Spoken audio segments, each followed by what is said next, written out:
It's 6 a.m. in the morning, Nigeria. Welcome to Daybreak, reaching you live from the nation's capital in Abuja. My name is Ayuba Ilya, and of course, I'm not alone in the studio. I'm Sunday Michael Ogu. It's a beautiful morning, and thanks for being there with us. Beautiful morning indeed. Mm-hmm. The 1st of April, as a matter of fact. Yes, very significant day in our calendar. And most importantly, because it rained yesterday, so the weathers were better. Yes, it did. Yeah. It did. And also, you know, something about April, there's this April Fool prank that people always do. I'm seeing that is disappearing more and more these days. I don't know. Maybe disappearing with your age bracket, but it's very much alive with people who are much younger. Yeah. I mean, you set out of the house much earlier today. I wonder if somebody will have the opportunity to actually to pull that prank on me. To pull one on you this morning. Yeah, that's true. But I mean, I just try to, you know, recall or flashback, you know, my memory to see, you know, some of the worst April Fools I've ever had. You know, you have people lying to you, telling you things that, you know, will shock you to your bone marrow, and then only to realize later that it never happened. Really. Yeah, that's true. I mean, sometimes those things rattle you. And they are done in connivance with everybody around you. So, I mean, they make a very perfect atmosphere for it. And then down the line, you understand that it was just a prank. Yeah. You know. But one I don't find funny, though, is the one where people, you know, play pranks with something about death. Yeah. You know, telling you someone close to you is dead. And then later you find out it's April Fool, but I think that's very costly, isn't it? Yeah, that can lead to a heart attack. There are costly pranks. I see a number of them even on the social media where they jump at you and throw something very sensitive. I'm even more concerned because if that person has a history of a medical situation, you could just aggravate something, and when you are done with the prank, you now have a serious issue to deal with. You know. So we should do the April Fools, but we should keep it moderate. Exactly. I think that's the takeaway here, that, look, it's good to play pranks, but please, please, please bear in mind that some people have some medical conditions that, you know, could be provoked, you know, as a result of, you know, playing some very, very costly pranks. So that's that for today. Now, let's take a look at the headlines for today on Daybreak. Fire guts Abuja market, raises 300 shops. Kidnappers evade Abuja Palace, adopt monarch. And then bandit abduct customs officer, son, 8 others in fresh Kaduna attack.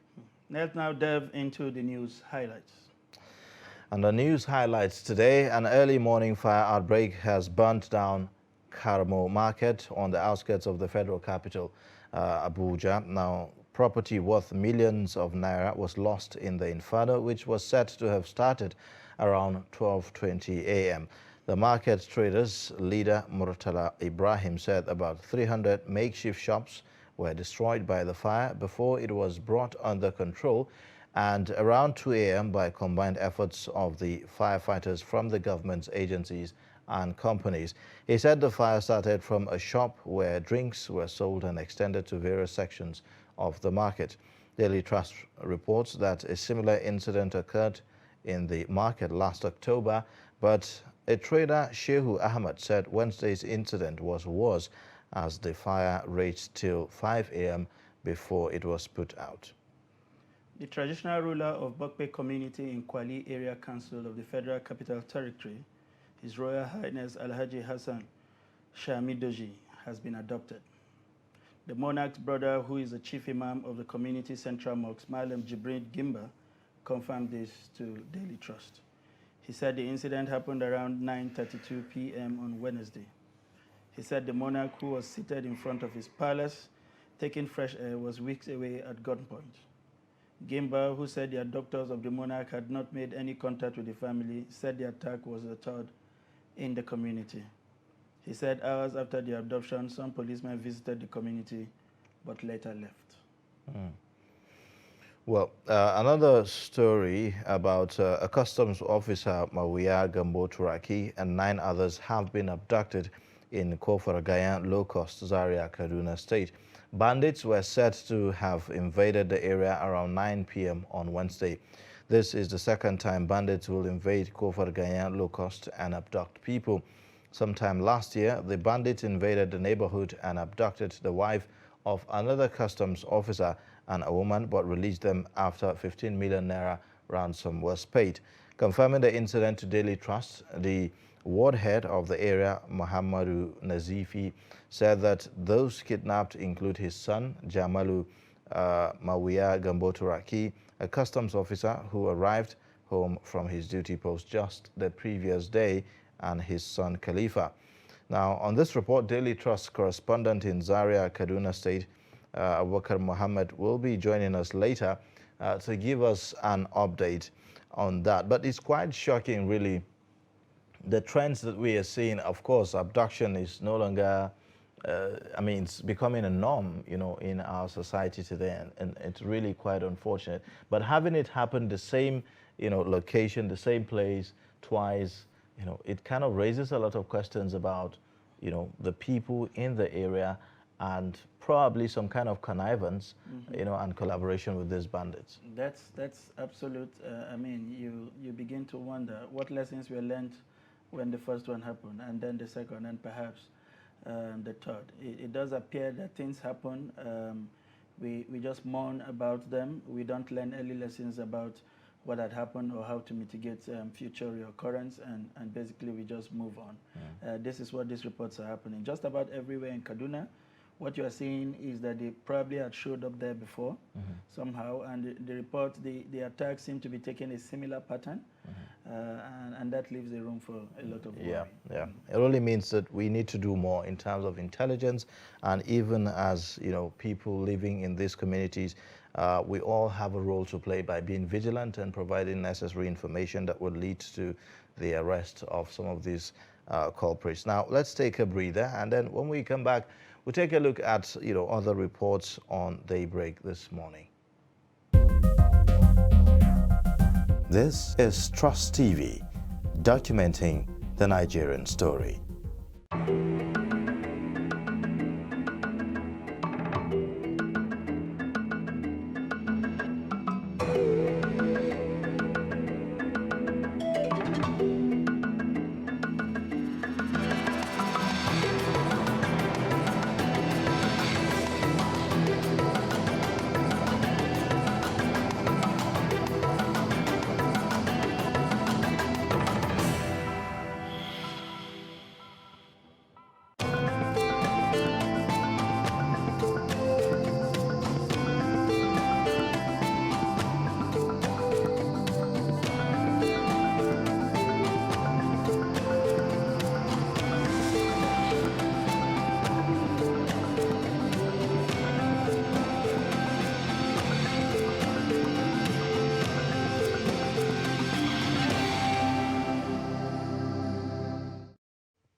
Thank you for staying. Now, the House of Representatives has urged security agencies to intensify responses to armed bandits attacks in Giwa and Birnin-Gwari local government areas of Kaduna State.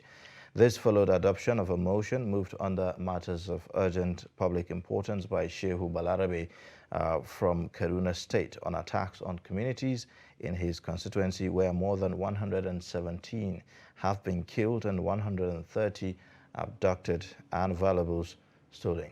Let's take a look. With bandit attacks on roads and railway and attempts on Kaduna Airport, it's been one attack too many. In his debate, Representative Shehu Balarabe said attacks on people in Kaduna State, particularly his constituency, is already unbearable, where many have been killed, abducted, cows, goats, vehicles and motorcycles stolen. Concerned that victims of this attack who have been displaced in my constituency are taking refuge in local government and local government areas. Mararaban Yakawada, Women's Center Yakawada, Town Hall Yakawada, Primary Healthcare Yakawada, BATC Giwa, Fatika District Head Office and his official residence. Other members who contributed described the motion as worrisome. They are shocked that security agencies cannot track down bandits that have contacted families of those abducted from the train for ransom. Any government that fails and or neglects to secure the lives and property of its citizenry that government is not supposed to last longer than absolutely necessary, because that is the primacy of governance. It's just like a medical doctor putting professionalism on one hand aside. You presented a patient. As a patient relative, you said, okay, every month I will give you 100 million naira until when the patient recovers or otherwise. The doctor will make sure that particular patient did not die, and he will continue to maintain that he did not recover, because he will keep on tapping the money. It's a simple analysis, and every simple person can understand. Government in this case has to rise up to its responsibility. Call a spade is paid. If it's about funding, each and every one of us here knows we have never had any cause to contemplate funding our security agencies.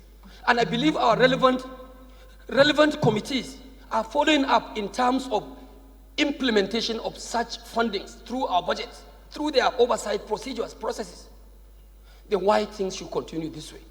The House later adjourned due to what it described as the worsening security situation in the country, making the motion as the only item treated at plenary.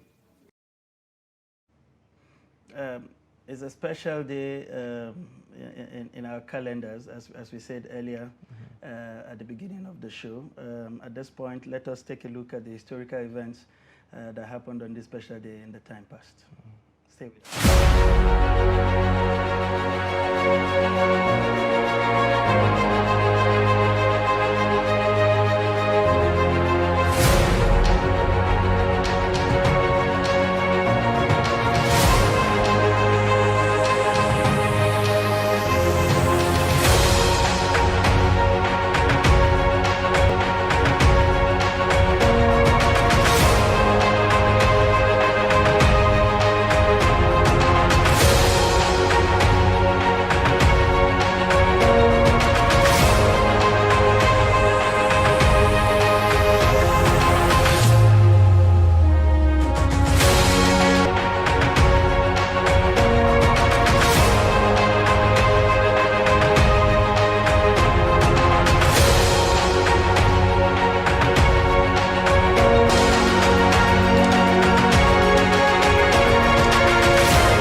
All right, well, there you have it. Today in history, significant events that, marked today. And one of them is, like we earlier mentioned, April Fool's Day is celebrated today with joking relationships and, practical jokes, may have gone out of the medieval Feast of Fools. Now, this day was initially held on January 1st, but now April 1st, and that's a very important day for, I'm sure, comedians.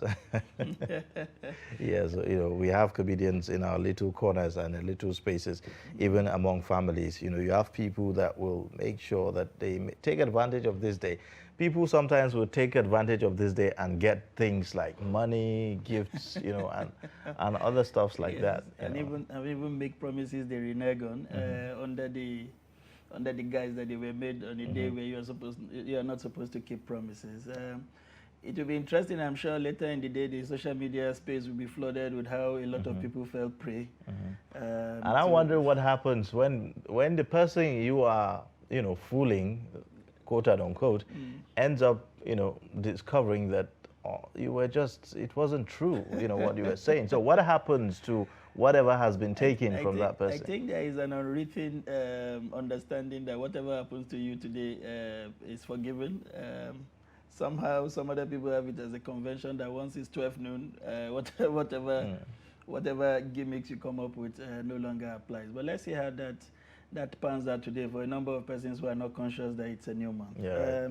Another interesting development today in history was that the first weather reading satellites, was launched sometimes in 1960. How time flies. I mean, to think that those kind of technologies were ready at that particular point in time is really, testify to how much and how far we have come with regards to science development. Today, we have predictions that tells you it will be sunny in Abuja, and much later you have thunderstorms and scattered thunderstorms and all of that. It's interesting how this technology has changed a lot in our national and international life, basically allowing a lot of things to be predicted, you know, and that technology is rubbing off on the whole of farming, aviation, and all of that. Yeah, I think the greatest beneficiary from where I stand is the aviation sector, for instance, you know, being able to navigate through and be able to say, okay, we are flying on this day, we are not flying on this day, to save lives, because we've had times in the past where, you know, sometimes without this intelligence, you know, important information, you find yourself in very difficult situations and lives are lost, you know, and all that. So it's very significant for us. And back in 2004 also, Google also launched the Gmail, and that's something quite remarkable. You would see that, you know, between 2004 and 2009, you know, the space of 5 years, about 1 billion people are said to have used Gmail. That also is quite remarkable, and it's a game changer, you know, because with Gmail, a lot of people now, you know, use, you know, emails for messaging and all that. Prior to Gmail, I doubt if a lot of people... Letter writing was it for most people. And, well, there was Yahoo Mail before Gmail, but I recall that with the coming of Gmail, it basically changed the landscape. People could do a lot more. There were certain sizes of files you couldn't send with Yahoo, but Gmail basically liberalized the space, opened up. Yeah, more flexible, I believe. Yeah, it became even more flexible and all of that. And a lot of people started migrating to Gmail. And it gave a lot of room, you know, with personalizing your names in addition to that. And it grew quite rapidly because they started synchronizing with all other services that Gmail offered, and things have never remained the same since then. Yeah. And then speaking about that, this time in 1976, Apple, you know, as an organization, as a corporation, was founded. I mean, to think that some of these smart devices we have today, the journey started over 40 years ago, and today look at how little this mega computer, you know, now looks in our hands. And Steve Jobs and Wozniak, you know, came together and took that bold step that has basically changed how the world, you know, has come to operate and use technologies in our day and time. Quite a number of issues, really. Now, back in Nigeria in 1997, we had, you know, Shell Oil confirms it will declare force majeure at its Nigerian Bonny terminal due to local protests, which disrupted 210 million barrels per day of the company's oil production. Sadly, we are still dealing with some of these issues till date. Well, it was as a result of uprising by members of the local committee on how the exploration activity had gone, you know, the kind of damages it was doing to their local environment and their traditional way of living, which was basically farming and fishing. And those concerns essentially have continued to be there. I wonder if, you know, some of these companies operate in other climes the same way they do here. Some of the things they take for granted, well, all of the blames cannot be put on them. We also have a government that is supposed to hold them accountable to global best practice. I mean, and so the thing is, it has been there for this long, and we seem not to have. Yeah, hopefully things like the, you know, passing of the PIA law, even though suspended, when it's eventually, you know, reinstated, we're likely, you know, going to see some kind of ease, or the communities, the local communities will begin to experience some kind of benefits, you know, from having some of these installations in their localities, especially if you look at the 3% that goes to the you know, local communities and all of that, hopefully, if it's properly implemented. Now, other issues. In 1984, American singer and songwriter Marvin Gaye, whose notable works includes the concept album What's Going On in 1971, was shot and killed by his own father in Los Angeles. That's also another tragic one. Well, the father in this instance probably felt heartbroken and disappointed in his own child. Maybe he believed, or he felt, well, this is not how I raised you. And then, Marvin Gaye having his own life to live, did what he Choice did facts. in his songs. You hear a lot of people pointed to one of his songs, Sexual Feeling, Yes. as one of the reasons why The father was his aroused. father was upset and disappointed in him, and he killed him. But that was that was, it shouldn't be. No matter what it is, you shouldn't take anybody's life, not even your own child. Absolutely. Not even your life, as it were. Exactly. I mean, if you're arrested for attempting to take your life, you'll then be tried by the state because you'll be leaving a precedent that will be dangerous for other people to follow. But one big lesson from there is that his works have continued to remain relevant. It does appear that some of us knew him even in death much more than probably While he was would- alive, yeah, true. probably he would have been. I mean, his works have continued to resonate with a number of us several years after that tragic incident. And in 1987, we also, on this day, we had the Gideon Orca coup that attempted to split the country into certain regions. And since then, the political architecture of this country has also not remained the same. It was the Babangida's administration, and that helped us to fast track the development of where we now refer to as the Federal Capital Territory. So quite a number of developments in this time in history, most of them very relevant to our political landscape in Nigeria. True. And then politically as well, we have in 1992, when two political parties, the Social Democratic Party, SDP, and the National Republican Convention, NRC, were established by Babangida, that is Ibrahim, the former head of state, Ibrahim Babangida, in an attempt to return to the civil rule, even though that was also received with a lot of controversies anyways, as to, why that happened. But hey, at the end of the day, we have to give him kudos for his role in returning civil rule to Nigeria after, periods of military juntas. That's true. and all that. I was a young man at the time. I remember some of those symbolic structures that were given to these parties as their party secretariat.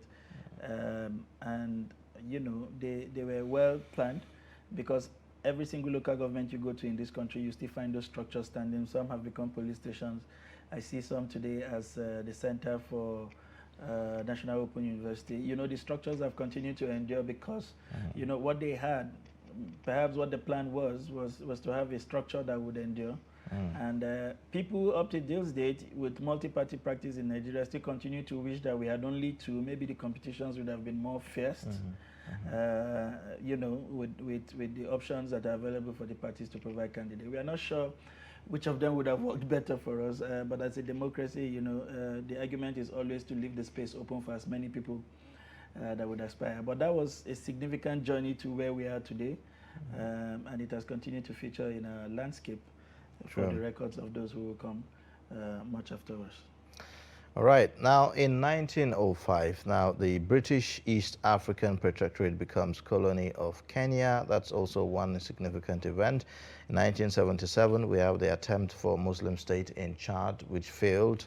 And then in 1960, in 1979, rather, we have following the overwhelming support in national referendum, you have Ruhollah Khomeini declared Iran as an Islamic Republic, and it marked the end of the Iranian Revolution. So these are some of the historical events that happened in our history the world over. We'll take a short breather, and then when we come back, we'll take a look at other discussions on the program. Please don't go nowhere. Stay with us.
All right, thank you for staying with us. Now, moving forward, police in Kaduna on Thursday discovered an improvised explosive device along Shanono area of Rigasa community in Igabi local government area of the state. Now, the device was concealed inside a rubber bucket and dumped close to a stream by unknown persons on Thursday morning.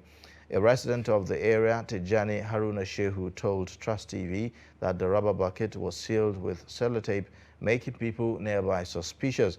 According to him, there were wires connected into the bucket that was sealed. Hundreds of residents gathered from afar to witness how the device was disabled. No casualties recorded. The second device was disabled by anti-bomb squad of the command.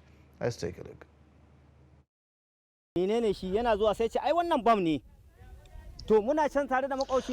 my neighbor came, he said it was a bomb. I picked it and threw it in the gutter, believing that it will not explode in the water.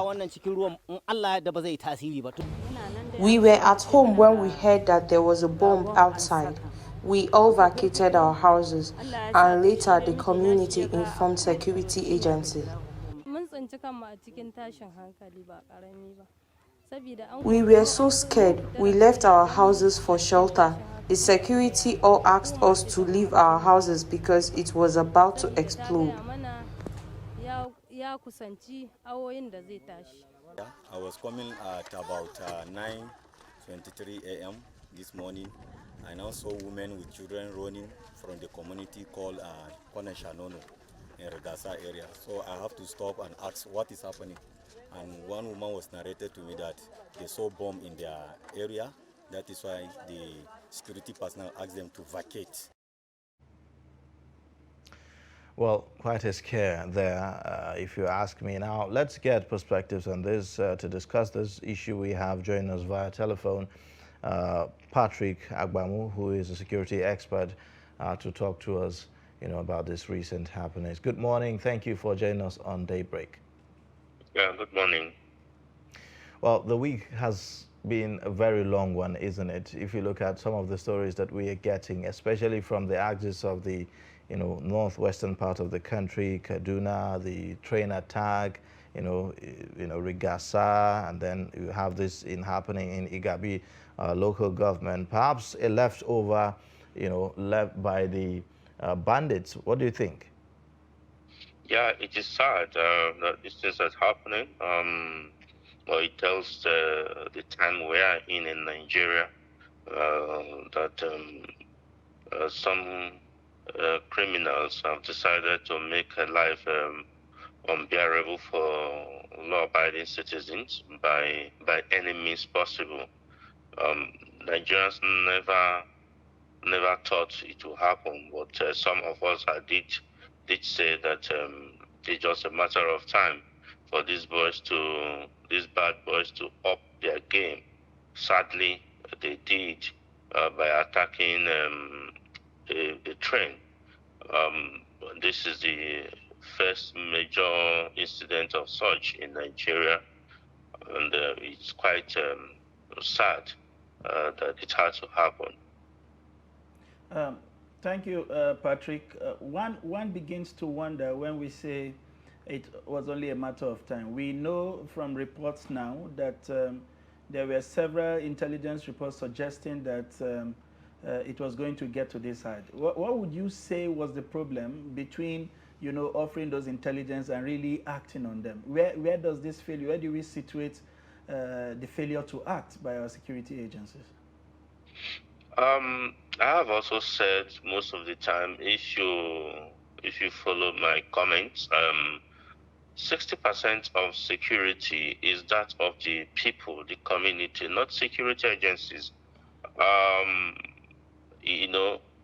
When the incident, when Nigerian security agencies and Nigerians living in Borno State, Yobe, Adamawa fought gallantly to ensure that the earlier trouble in that axis is being flushed out by any means.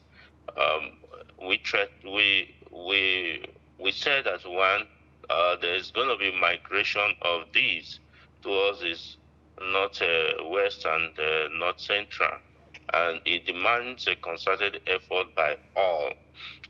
But incidentally, even though this intelligence were being made, and attempts were also being made to ensure that these bad guys do not have stronghold in the northwest. But I think the actions taken were not enough, because northwest very well has so many ungoverned space because of the large expanse of land in those areas. When the axis of Niger State, Borno, Katsina, Zamfara, and Sokoto then empty into the neighboring country, Niger. There are so many ungoverned states that provides ample sanctuary for these people to take refuge, and which is what they did. And again, along those areas, you see splitters of communities who are either into farming, because Northwest is predominantly farming, and some who are into cattle rearing and all that, living within and around those forests, and so that makes it a little bit difficult for security force to be used because of fear of collateral damage. Yeah. And so what it demanded was a comprehensive, or should I say holistic, action by the security forces and the community, the people, to be able to isolate these criminals from the law-abiding citizens. When you talk about a holistic action,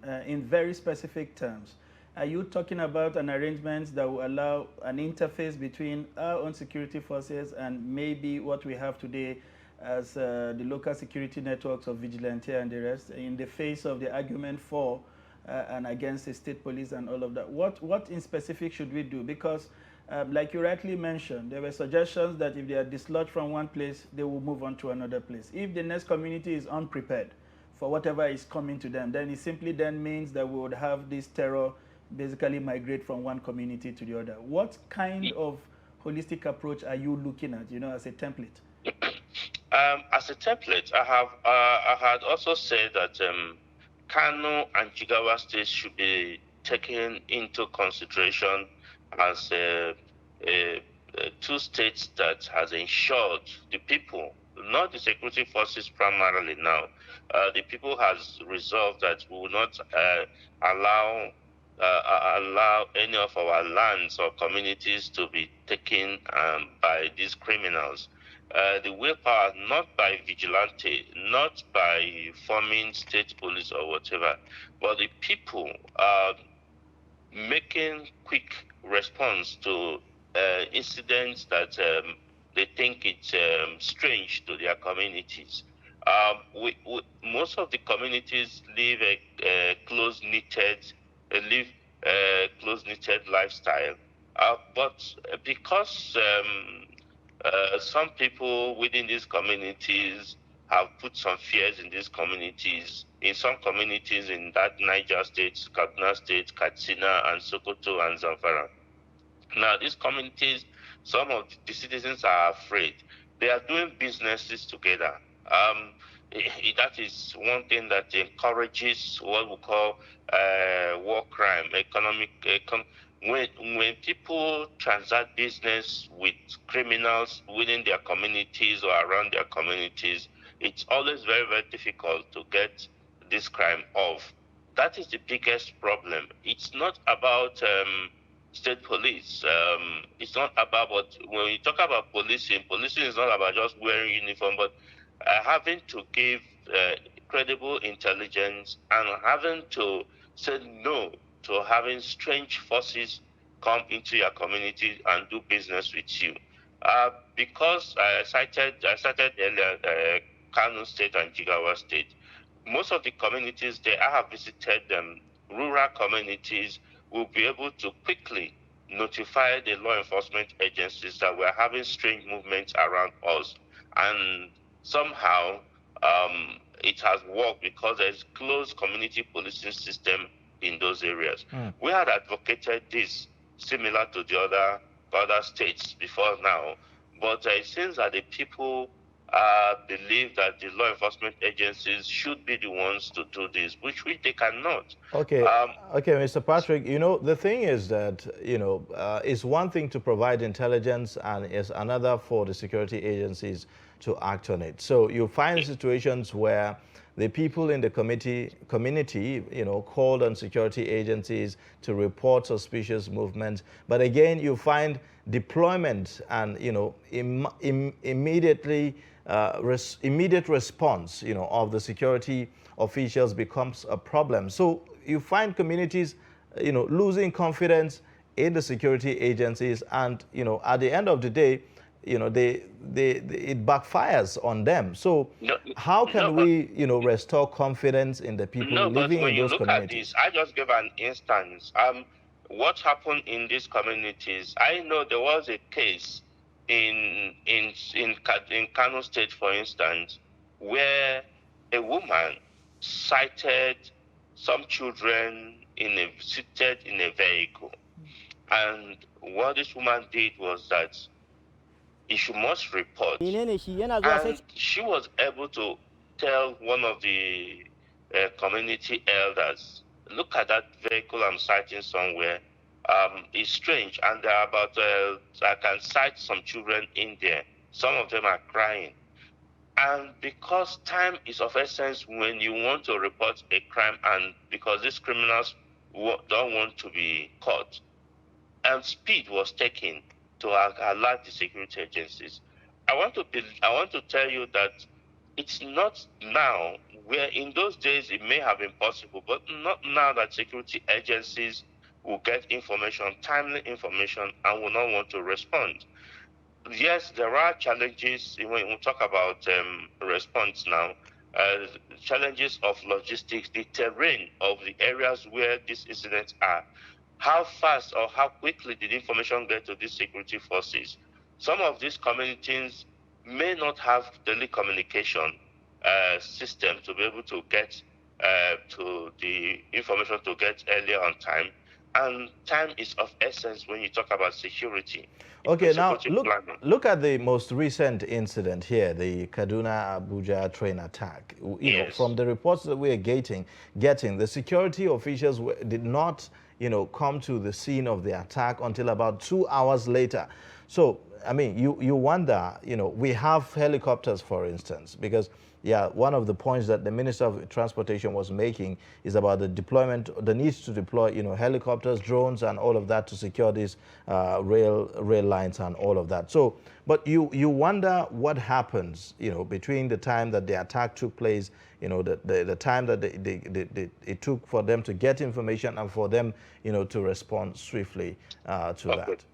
Beautiful. You talked about the time for them to get the information. I don't want to dispute the actual time, whether it's 2 hours or some minutes after it happened, because I cannot tell. I wasn't there, but based on the account some people gave, about 2 hours. But I know that when things happen like this, there are a lot of confusion within the system to be able to find, within those victims, to be able to give accurate time. It's sad that it happened in the first instance. It shouldn't have happened.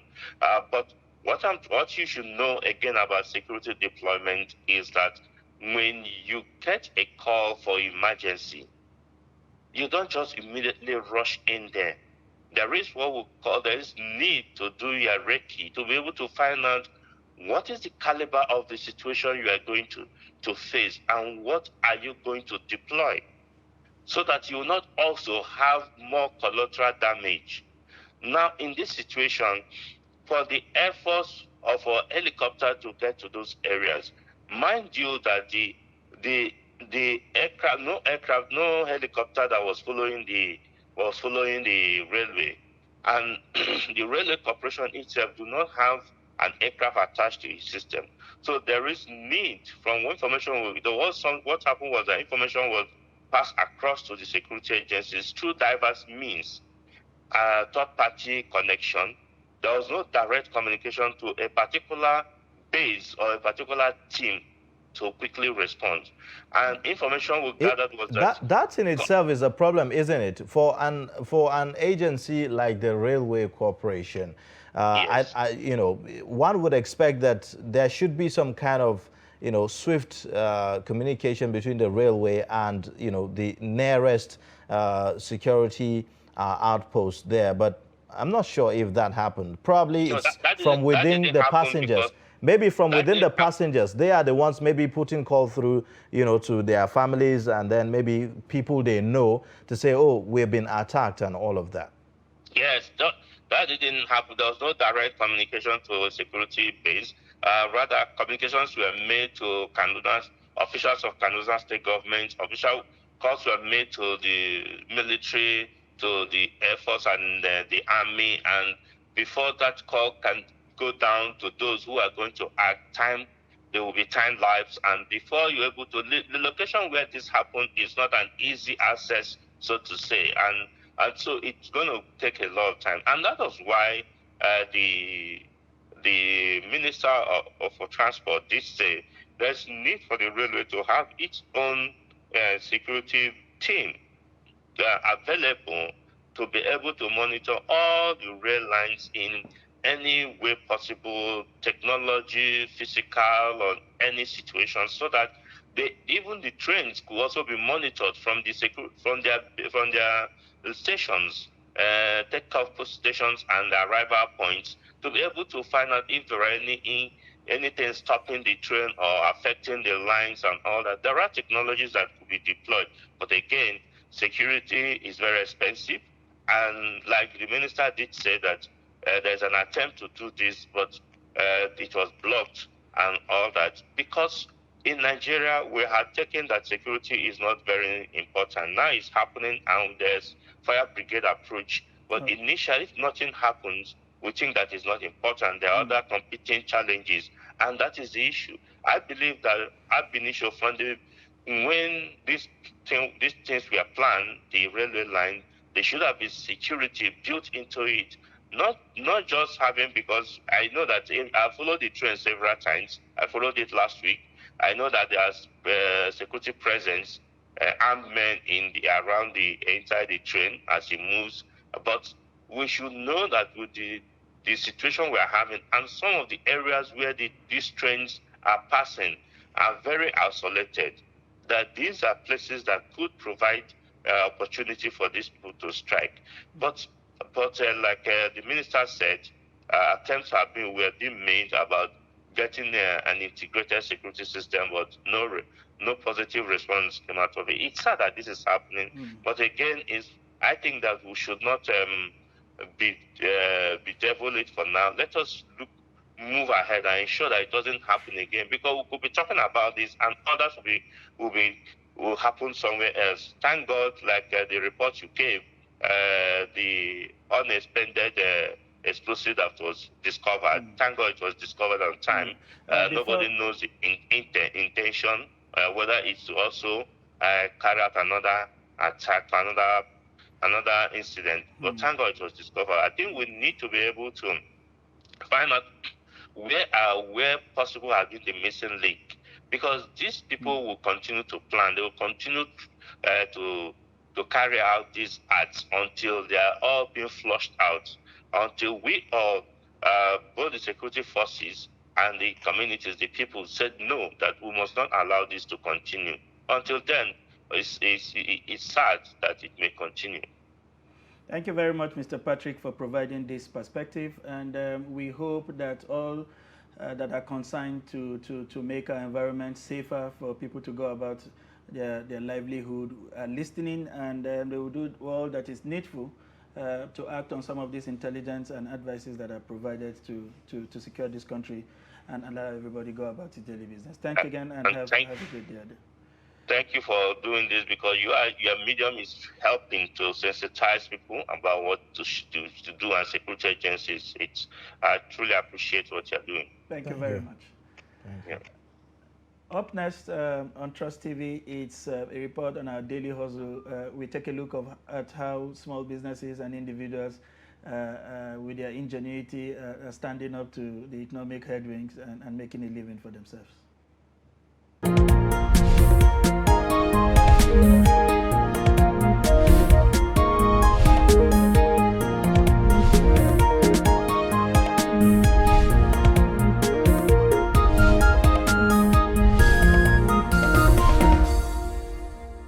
My name is Oko Okwa Gladys from Benue State, Igede by tribe, a makeup artist.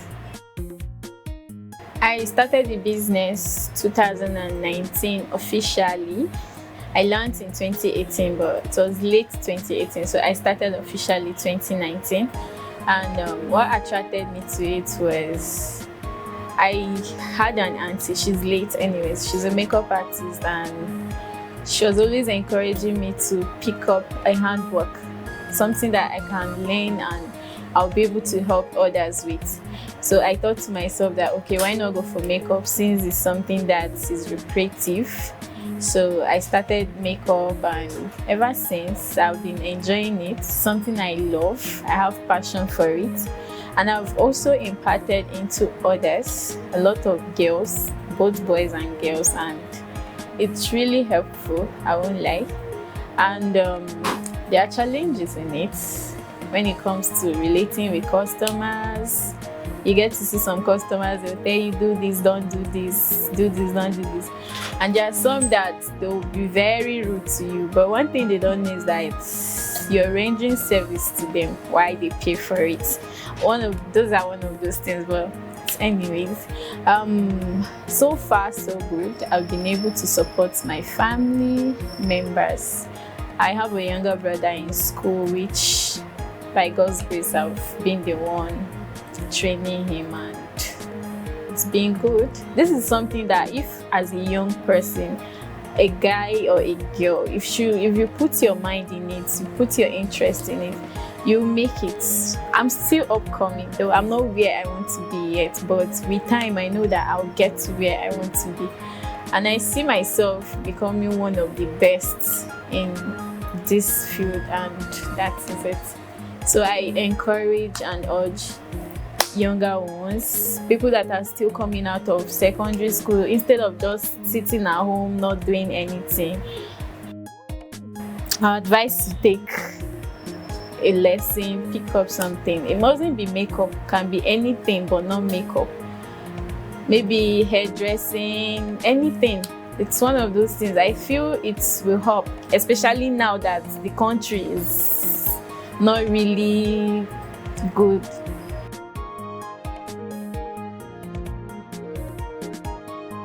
I actually have a lot of students. I have students, people that are under me, training under me.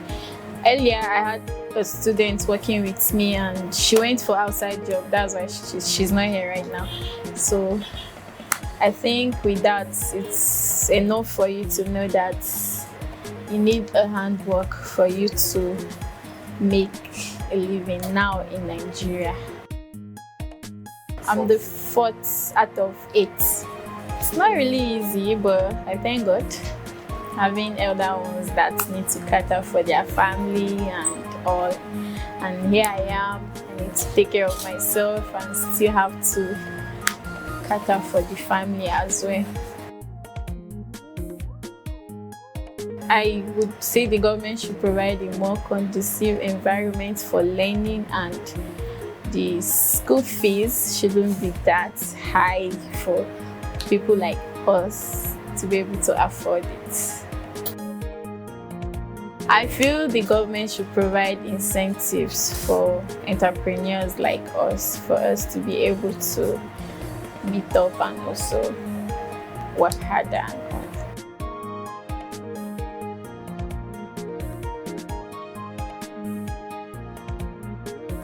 So my advice to the young girls out there is more to life than going into prostitution, following older men and all of that.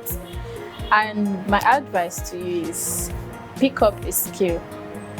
It's not about you wearing the best clothes. It's not about you wearing the best hair now. It's about you doing something that you benefit from later. At my age, okay, I remember when I was 19 years old and all I wanted to just be a graduate and probably get married and life continues. But there's more to life than that. You need to have something you're doing after your certificate. It's very, very important you have a handbook at an early age because we don't know what tomorrow holds. So my advice to you is get a handbook, do something, go out there and explore the world. You mustn't really have everything it takes, but you can start from somewhere. The same way I started from somewhere. There are times whereby customers will call and when you go there, they'll look at your makeup box. It's not up to what they want and they will start telling you, okay, they called someone else and you feel you want to give up. Still, I didn't give up. I still push it. And today, I'm happy to be where I am today. So my advice to you is just try your possible best. Don't give up on whatever you're doing. Pick up a skill and you'll be happy tomorrow. My name is Okwa Gladys. I'm a makeup artist and this is my daily hustle. Keep watching Trust TV.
All right, thank you for staying. If you're just joining, you're watching Daybreak, reaching you live from the nation's capital in Abuja. I am Ayuba Ilya, and of course, I'm not alone in the studio. Sunday Michael Ogu.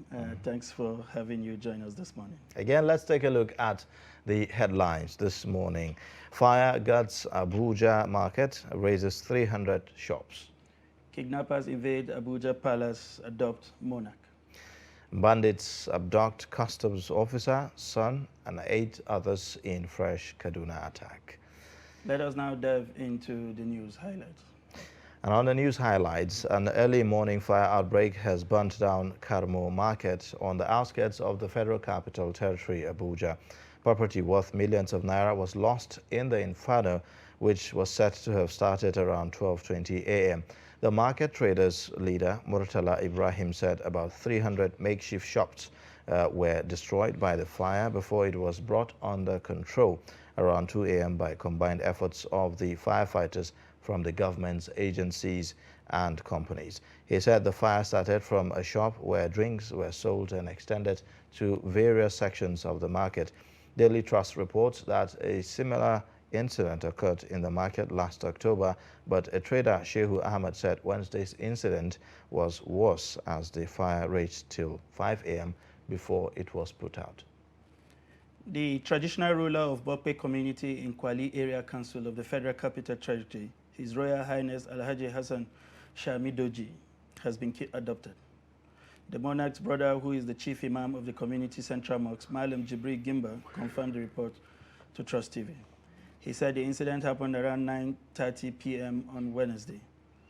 He said the monarch, who was seated in front of his palace, was taking fresh air when he was whisked away at gunpoint. Gimba, who said the adopters of the monarch had not made any contact with the family, said the attack was the third in the community. He said hours after the adoption, some policemen visited the community, but later left. Now, Customs Officer Mawia Gambo Turaki and 9 others have been abducted in Kofar Gayan, Low Cost, Zaria, Kaduna State. Bandits were said to have invaded the area around 9 p.m. on Wednesday.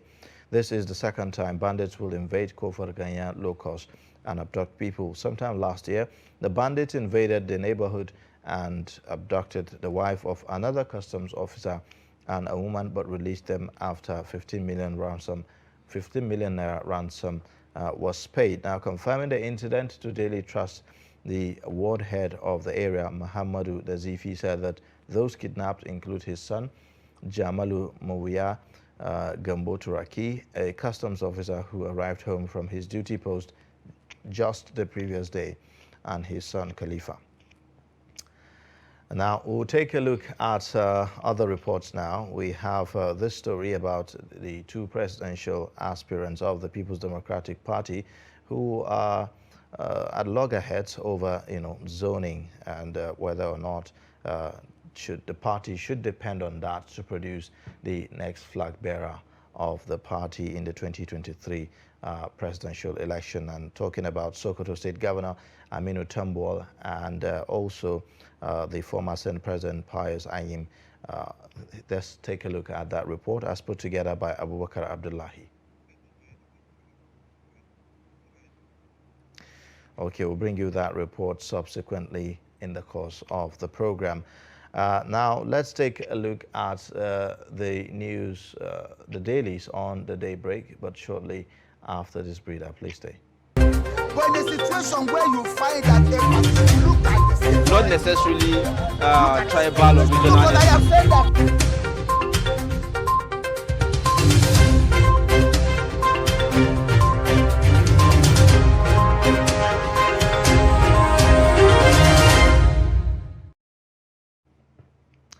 All right, thank you for staying. If you're just joining, you're watching Daybreak. Now, time for us to take a look at the dailies on Daybreak.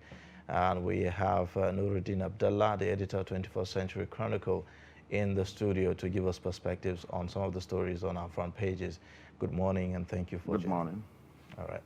Now, let's begin with Daily Trust newspaper this morning. Quite interesting stories there. The lead story talks about the 2023 presidency. It says PDP committee to jettison zoning, and the writer says decision to be finalized Tuesday. 13 northern, southern aspirants pick forms. Saraki, Tambuwal, Mohammed meet IBB. And then at the top there, you see Nigerians react as NFF sacks Super Eagles technical crew. And then you'd see a British firm to fix Ajakuta steel for free, and that's according to the federal government of Nigeria.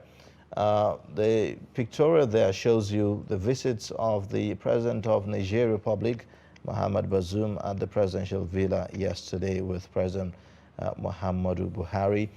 Beside that, driver dies as Lagos-Kano train derails in Kaduna. You'd find that on page 7.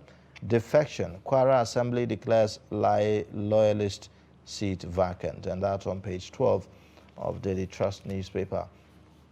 The next story there says concern over recurring failure of foreign-trained doctors. The details of that is on page 3. And then at the bottom there, bandits on rampage in Abuja, Kogi, and Kaduna.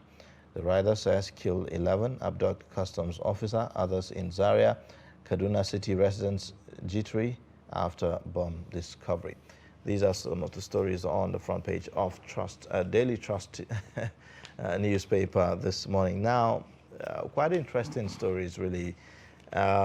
Before we take a look at the issues of the politics, the issues of our train seem to be a big issue in the past few days. Now, let's put aside the issue of the train attack.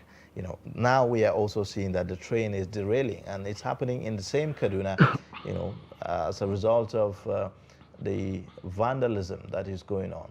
The sleepers, on the rail tracks are being stolen by people and all of that. So it appears we do not have control, effective monitoring of our rail lines. Yes. The incident yesterday, I think, was the third in the last 6 months along that axis. The train, according to the spokesperson of NRC in northern Nigeria, he said that it was ferrying soda products, I think, by Coca-Cola to Kano. Subject, yeah. And some months ago, I think around December, inside Kaduna town, there was equally another incident. And I think about 2 people were killed over the same issue. In Niger here, something. Jeba, something. If you calculate, if you just go maybe do a content analysis, the issue is recurring. And nobody seems to bother. The NRC of management is cash strapped. Don't even go to Kaduna, or that is the old track, the colonial legacy we have. In the capital city, we had a light rail that we borrowed money to build. You remember? Mm-hmm. The one that will take you to the city center, down to Idu, the rail, down to the airport. A multi-million-dollar infrastructure. It worked for less than a year. It's out of work now. We did a story last year. The FCT officials were telling us that about 46 sections of the light rail have been vandalized, and they require at least 5 billion naira to fix it. For a train station that was never in service? It was in service for some months. The light rail, if you are going to the city center just behind those twin towers, Church Gate, down to Idu railway station, you pass through the airport and aside adjacent the stadium, Finance Quarters, down to Idu train station, down to the airport. Maybe you haven't observed it. It has been out of work for more than a year now. It worked for less than a year. How easy is it to really vandalize this? When you think of the heavy metallic equipment that we're using in this construction, how easy is it for people to show up on that corridor and within a few hours cut away these tracks? And in a city center for that matter. For that matter, with all the CCTV cameras perhaps. Okay, that's another thing. There is no CCTV camera in Abuja. It's a multi-billion naira project that collapsed before it even picked up, if you remember, the ZTE stuff. That is one. And secondly, it's just like oil theft. Petty criminals don't do that. It's a specialized business. Just like cable and power cables are high tension. Professionals with insiders in the industry. I remember when we did that story, we content analyzed all the incidents. Last year in Nasarawa State, a senior special assistant to the current governor of Nasarawa State on infrastructure was arrested over the same vandalism. He has boys, including policemen, that we are vandalizing the sleepers and they were selling to him. Same thing in Kapanchan. They vandalized the tracks. They hit the sleepers behind the police station. Amazing. So you understand? Actually, we are losing control. It beats my imagination how $1 billion project of that magnitude will be constructed and commissioned without the integrated security surveillance and monitoring system that we are now talking about, after the deed has been done, how could, a project of that magnitude, be constructed? Is it that there were no security concerns in the process of the construction, or it wasn't envisaged that there are likely, people who would come, to vandalize some of these things? There is this, what I call disaster profiteering. Some people deliberately ignore such concerns you raise, just to profit on them when disasters do occur. Now, look at the Abuja track issue, the Kaduna terror attack. The minister is saying that about 3 billion is needed to fix it. That's where many people will eat. God. Unfortunately, this mentality about service has eaten deep, not only from at the individual level, up to even the government level. You'll buy a car of 5 million. I'll be very envious to insure it for 500,000 naira. That is it. It's 5 million worth of vehicle, but you have, no, how can I insure it with even 200,000? So that's the mentality that we have adopted even in public service. Again, the minister, if you listen to him, he said that it was just 3 billion, but the whole thing was kicked out when he presented it before the fake. President Jonathan did not commission the Abuja-Kaduna train service because of that corridor.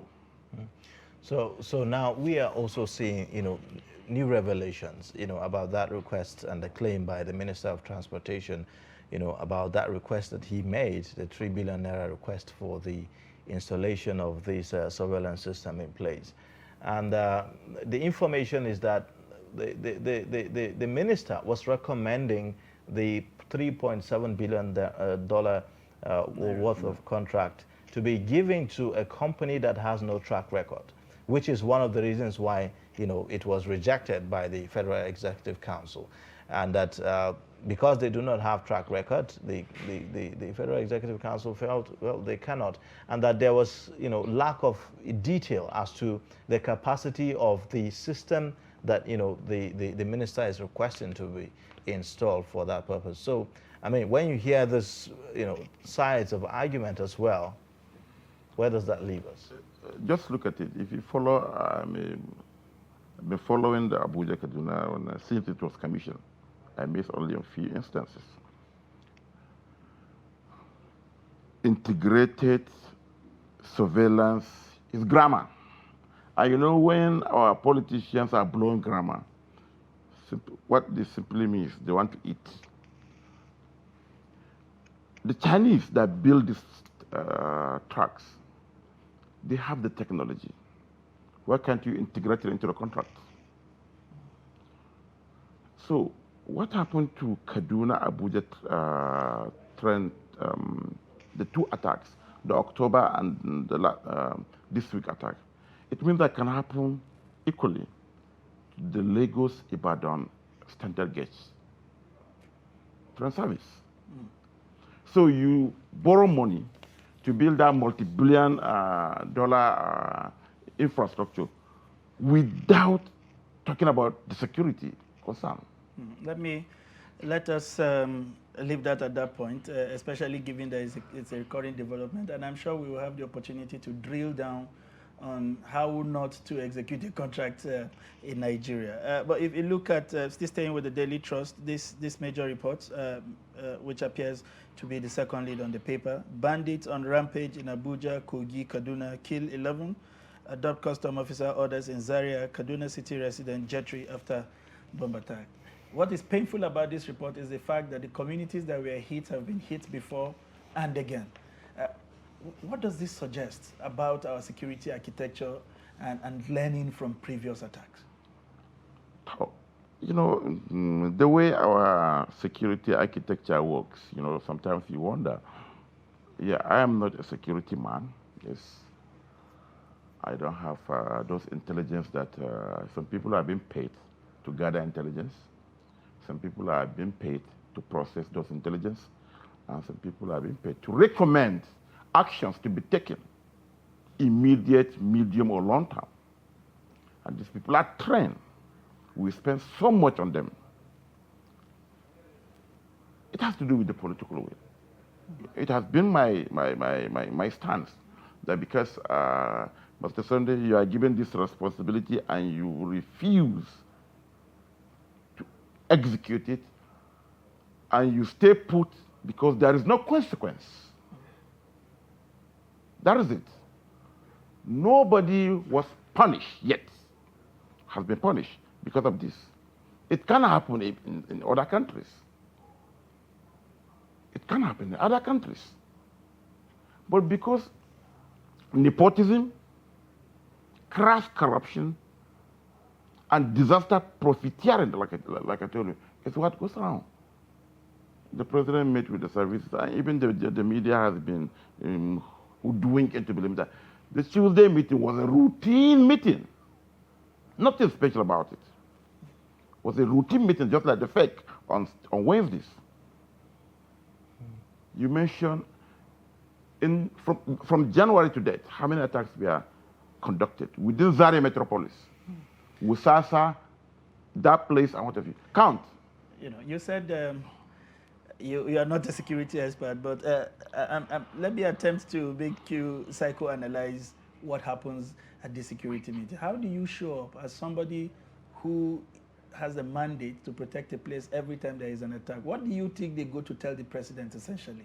Is it to rationalize what has happened, or to defend the inactions by their men, or the inability to stop these actions on their track? What exactly do you think happened when you say it's a routine meeting? What does the president expect after such a calamity? As usual, it's a team meeting, all manner of salutes. The way the president maybe greet his people, Lieutenant. Maybe they talk about more money. Nothing else. Nothing operational. Yes. Nothing operational. I mean, don't we need the money, after all, to put our logistics money, in place? The little you have, Mr. Ibo, what have you done with it? But clearly, it looks like we have a problem of logistics here, deploying troops to certain locations, such as where we had the last attack. You know, there it's not a usual terrain, you know, and all that. So, in terms of logistics, don't you think that there's some kind of need for us to take a look at that and see what are the things that are needed, you know, by our military or our security officials? Have you checked the budget assented to by Mr. President for 2022? Do you know how much has been allocated to security? The military operations in particular. If that's Sembisa, from Dusi, where the attack took place, if you stand there, you can see the road. You will see vehicles flying. Okay. All right. Now, just for us not to drag this, there's this interesting story also I've seen on the Daily Trust newspaper, where we're seeing that there's concern, you know, over recurring failure of foreign trained doctors, you know, for them to practice here in Nigeria. So I'm wondering, for foreign trained doctors, you would expect that they have gotten the best of training to be able to pass whatever exam that will be set here in Nigeria, but that's not the case necessarily. This issue has been there for a very long time. What type of exams were they allowed to sit for? Is it their problem or the problem of the examiners? Let's say you train in Ukraine or Belgium. I'm not saying that you train in Cotonou, Benin, all these controversial universities. People send their kids to train in Sudan, Egypt, Malaysia, Ukraine, the Eastern blocks, where there is this problem. Are you saying that their school system is poor? I believe there has been a systemic stigmatization for people who are trained abroad. Yes. Do you know why? Do you know about the racketeering taking place in MDCN? I have a cousin. He graduated from Erazi. He was one of the tops. He sat for the exams. It's called a scam. They pay money and they're passed. I asked him, I said, what happened? He said, no, I won't be part of that rubbish. People that set the exams here are all these ultra-conservatives, people who believe that at 21 or 22, you are not supposed to be a trained doctor. And they want you to go to the Nigerian university. And Nigeria is at stake here now, because at the end of the day, we do not have enough doctors that will attend to the health concerns here. And that is why the moment they come here, whether you certify the honor, they go back abroad, and they are employed, and they are doing well. It is the problem with the exams you set for them. Because you don't want to see people at 22, 23 qualified as trained doctors. You want them to be in the Nigerian university where they will spend 10, 15 years before they qualify. It's unfortunate where we have found ourselves with those issues. Hopefully the authorities are watching and they will do something about it. Moving quickly to the next paper, we will take a look at the Punch, and the major headline for us here reads, Kaduna Reign of Terror. Terrorists kill 7 soldiers. NAF rains bombs on forest. And the riders here read, military gets approval to deploy Super Tucanos. DSS, police, comb forest. National Assembly threatens shutdown. APC lawmakers demands NSA sacking. Leaked memos reveal why FEC rejected Amechi's 3.7 billion security proposal, which I'm sure we have talked about. And right below the major headline is Oyo get NAV base, Makinde boost construction with 500 million. Money politics, fraudster, hindering Nigeria since independence. This is by Peter Obi on page 19. Businessman pressures Oshibajo to join presidential race.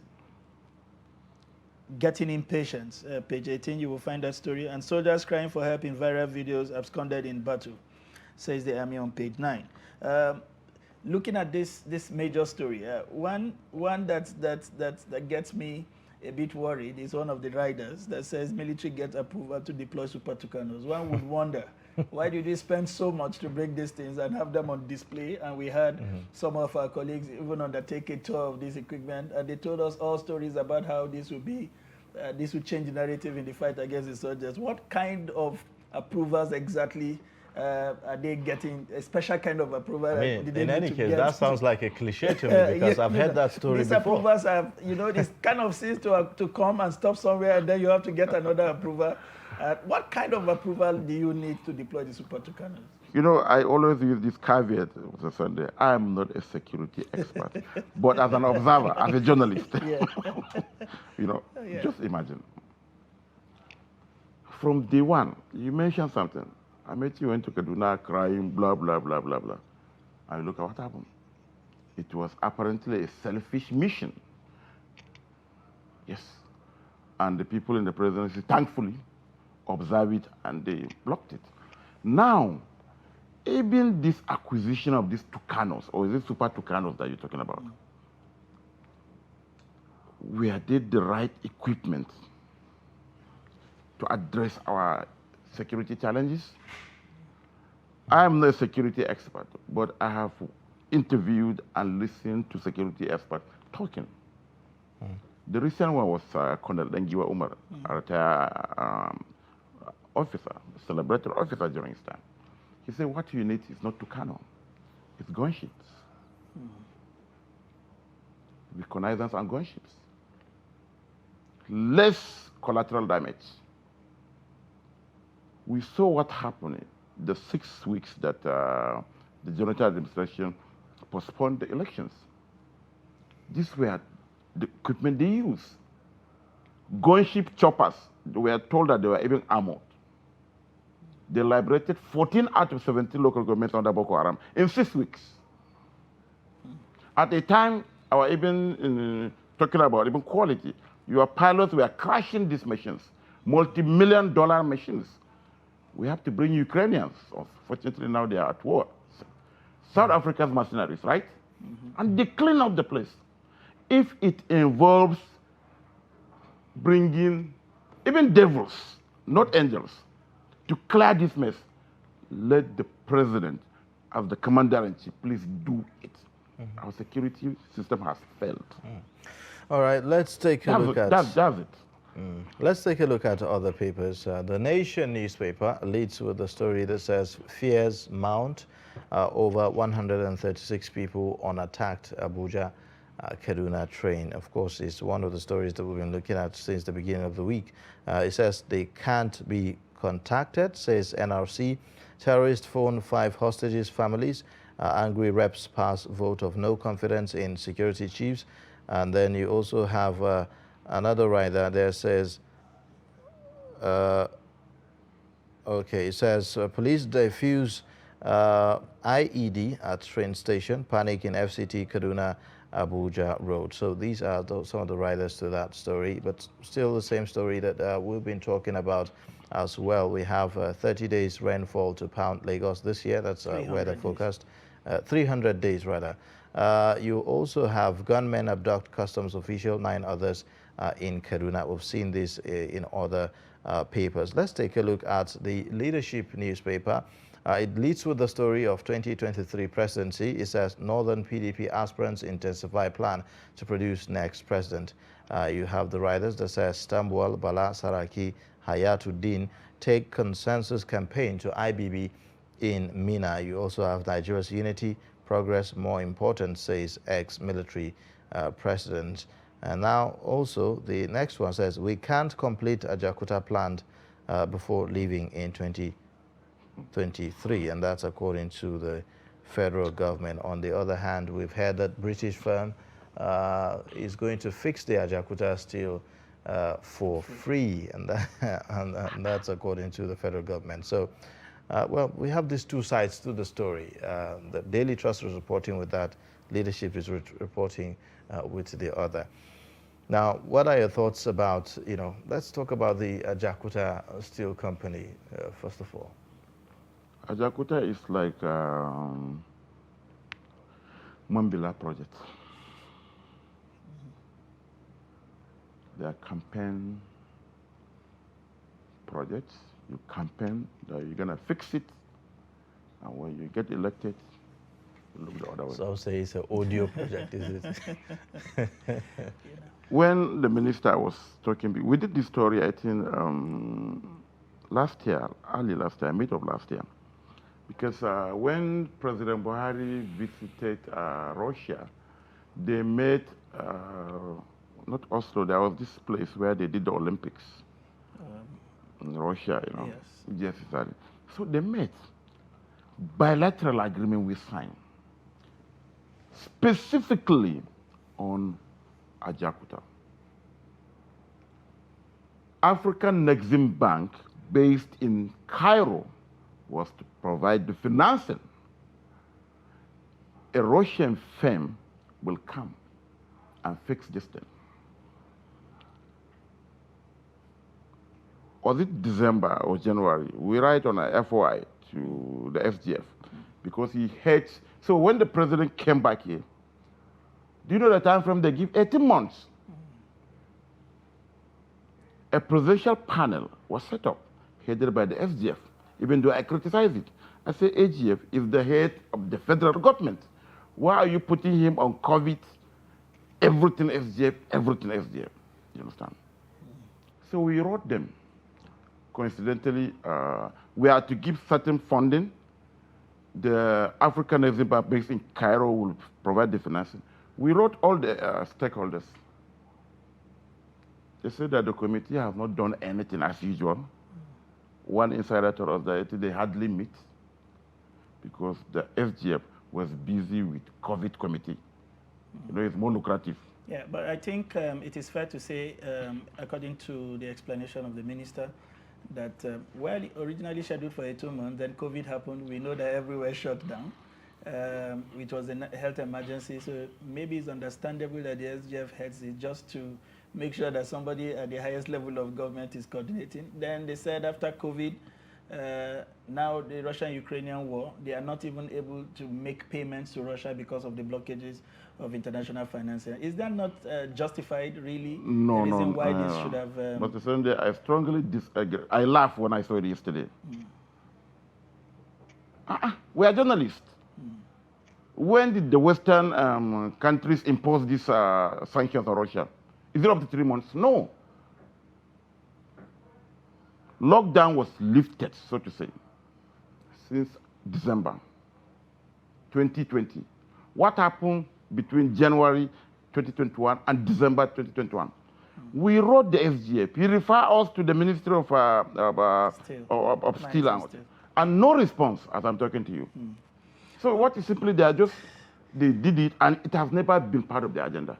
And look at now, they are saying that British firm, they're even confused. Let me quickly take your thoughts on one of the windows on the Leadership newspaper. It reads, Reps adjourn plenary over incessant killing. One wonders, is it time to adjourn plenaries or to actually have plenaries to decide, to be firm on what we need to do to nip this in? How many times do they meet?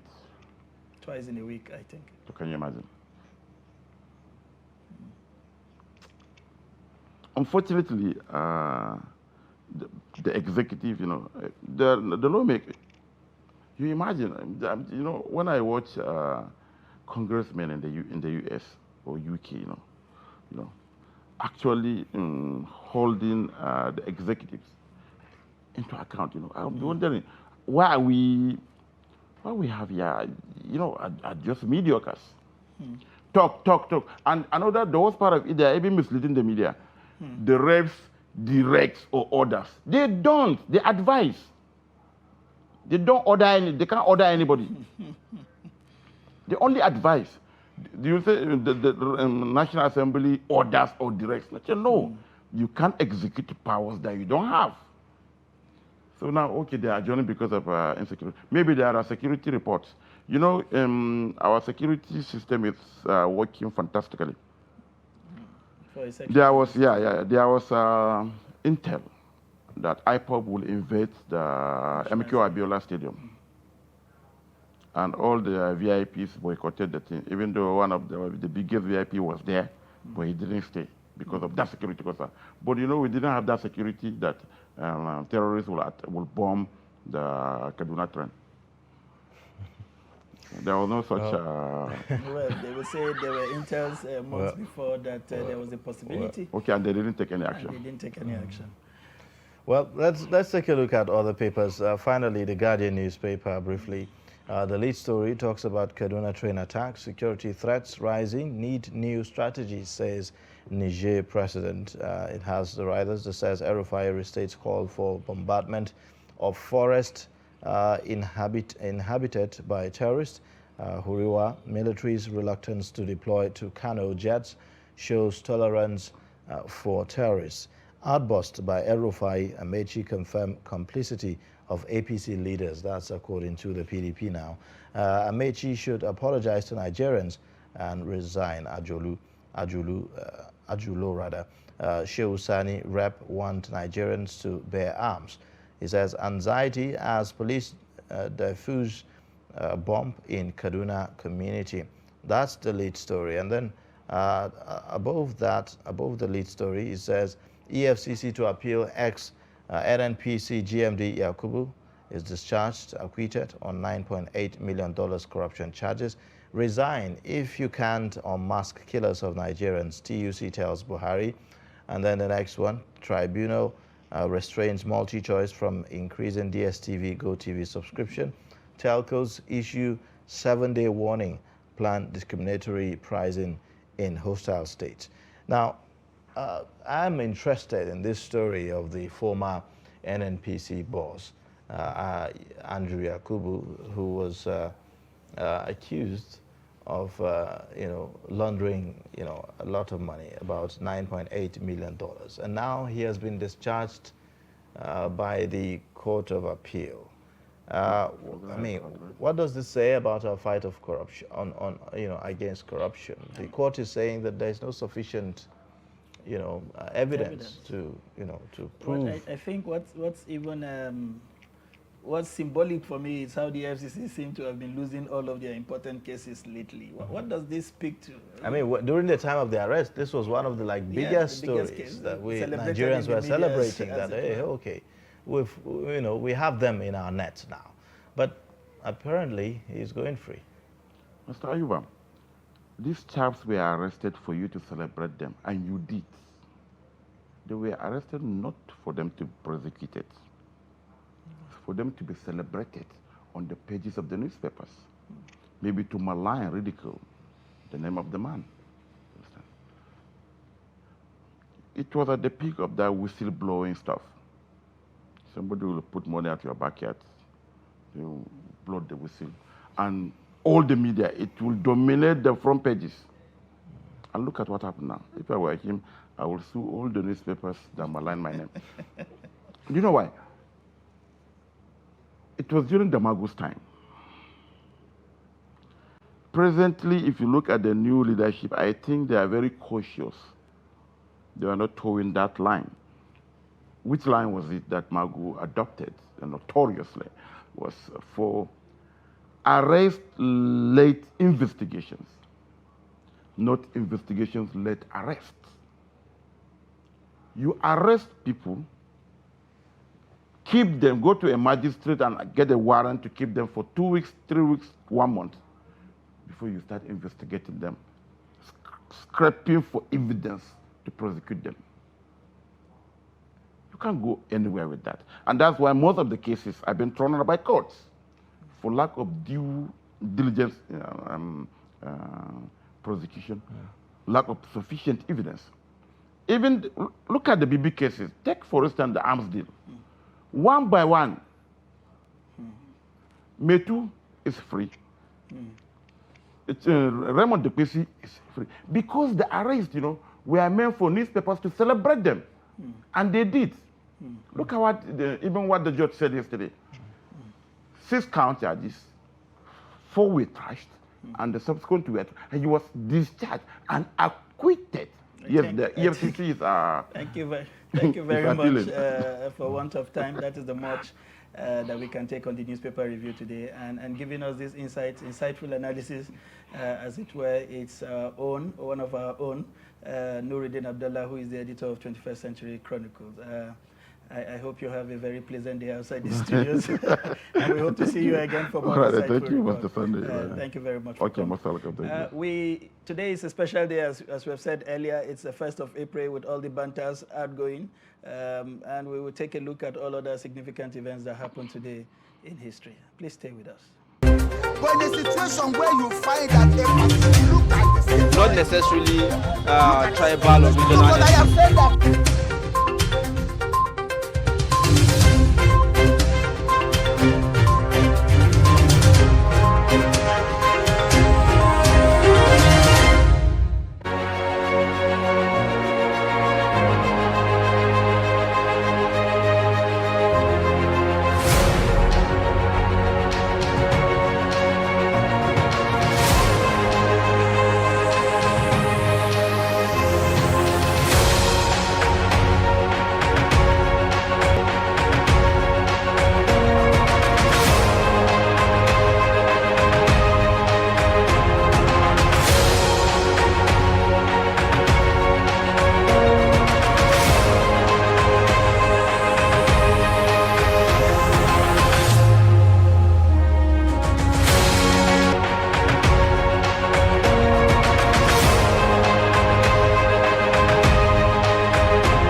All right, thank you for staying with us. You're watching Daybreak, reaching you live from the nation's capital in Abuja. Now back to the PDP, talking about politics. Former governor of Anambra State and running mate to the People's Democratic Party presidential candidate in the 2009 election, Peter Obi, has picked the party's nomination and expression of interest forms to contest for the 2023 presidency. Obi is now set to contest against his former boss, ex-Vice President Atiku Abubakar, who had earlier obtained form to vie for the same position. The form is reportedly purchased by some of his supporters. Now we have Ismail Mudashir joining us via telephone, the group politics editor of Daily Trust newspaper, to give us perspectives on this. And also in the studio, we have a member of the PDP in person of Faisal Isa, who is also going to be talking about the same issue. Thank you for joining us. Yeah, good morning. Thank you. Okay, Muda, we saw the big story on the cover of the Daily Trust this morning, essentially predicting that the PDP will jettison the idea of zoning. We know as of today that they have up to 11 or 12, if I'm not mistaken, presidential aspirants in the party. Can you give us, a background to this big story on the cover page of Daily Trust? Good morning, viewers. At its meeting last Tuesday, members of the zoning committee of the leading opposition party, People's Democratic Party, from it told us that they've agreed to open contest to all aspirants, meaning that there is a plan to petition zoning. If you recall, there's been agitation in the party that the zoning arrangement should be maintained. But people, the top shot of the party that attended the last meeting told us that there is a plan to petition. In fact, it has been concluded that by their next meeting, which has been slated for next Tuesday, the issue is going to be finalized. So what are the feelers with regards to this? How do you think the party members, especially of the parts that feels that this is genuinely their opportunity to produce a presidential candidate, what feelers are you getting? How are they taking these early signals about the likelihood of this? The both sides is claiming that it's their turn to produce the next presidential candidate. The Southerners are saying that the state zoning arrangement favors them, while the Northerners too are saying the zoning arrangement favors them. Because according to the Northerners, that out of the 15 years so far that the PDP reigned in the country, 14 years were occupied by the Southerners. Obasanjo 8 years, former President Jonathan 6 years. So they are saying that it is their turn. So both sides are arguing. So, but with this new arrangement that we gathered and we've reported in today's paper, they want to open it to all both sides. So the aspirants, so far we have 13 aspirants. All the aspirants will now move out and campaign and market themselves. Anybody who is able to pick the ticket will now become the flag bearer of the party. And I think it does. And I think from my own perspective, I think it's good for the party. Oh, okay, now let's get perspectives from our guest here in the studio. Hello? Just hold on, Muda, while we get perspectives from our guest here in the studio, Faisal Isa. Now, do you have any fear at all, regarding this move by your party? Are there odds that are against the party, towing this path, in the coming 2023 elections? Honestly, there is no fear within me pertaining this zoning issue, because it's a clear picture thing. So pertaining zoning as it's a problem, common problem in the nation now. It shouldn't be a problem anyway, because what we need in this country now is competency, not zoning, because zoning democratically has no even law guiding to it. So there's no reason. But while you have that discussion also, another thing to consider is the electoral value of the various regions, isn't it? That's also an important consideration that you've always had. And, you know, the candidates that the opposition party to you, that's the, you know, the rival party to you, will be putting forward, and, you know, whether or not you can be able to match that in the 2023 elections. No, we're talking about the scope within PDP, right? And if you're comparing it with what is happening in APC, it's a different phenomenon from looking angle. PDP has already organized the opening of candidates to pick up the best candidate to run this country, because we have a lot of problems in this country. So all what we need is a candidate that will lead this country forward, not a candidate that will just based on selfish interest or within the party interest. But are you not worried that this multiplication of candidates, as it were, indicating interest in the PDP may, I mean, given the time frame you have, may further polarize the party structures rather than, you know, create a sense of unity? Yes, as I said earlier on, or I try to say now, you see, in life, there's always an advantage and disadvantage of whatever point of view that we pick up, right? Zoning in one angle could be positive, or maybe we will achieve something out of it positively, while not zoning as well. But if you see what is happening right now in the country, we just have to adopt the best quality from picking a good candidate that will lead this country forward. But does that presupposes that if you zone, you are not able to find the right quality from a particular zone that can lead this country? That is what we are afraid of, because at the end, because of the time frame, we may end up picking a wrong candidate or a wrong person that will lead this country based on this, what I'm saying, selfish interest. You understand my point? So basically,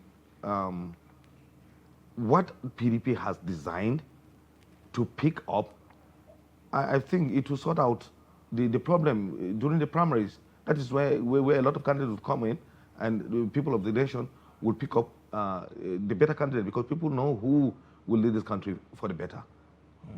So there's no reason for why people should agitate more on the zoning issue. We have other countries, bigger countries, that has a lot of tribes, and in diverse, it's something like United States of America has the largest number of tribes, you know, which has about 570 tribes. That's in United States of America, and there's nothing like zoning. You understand? And the country move forward. It has the best facilities infrastructurally, and what do you think about?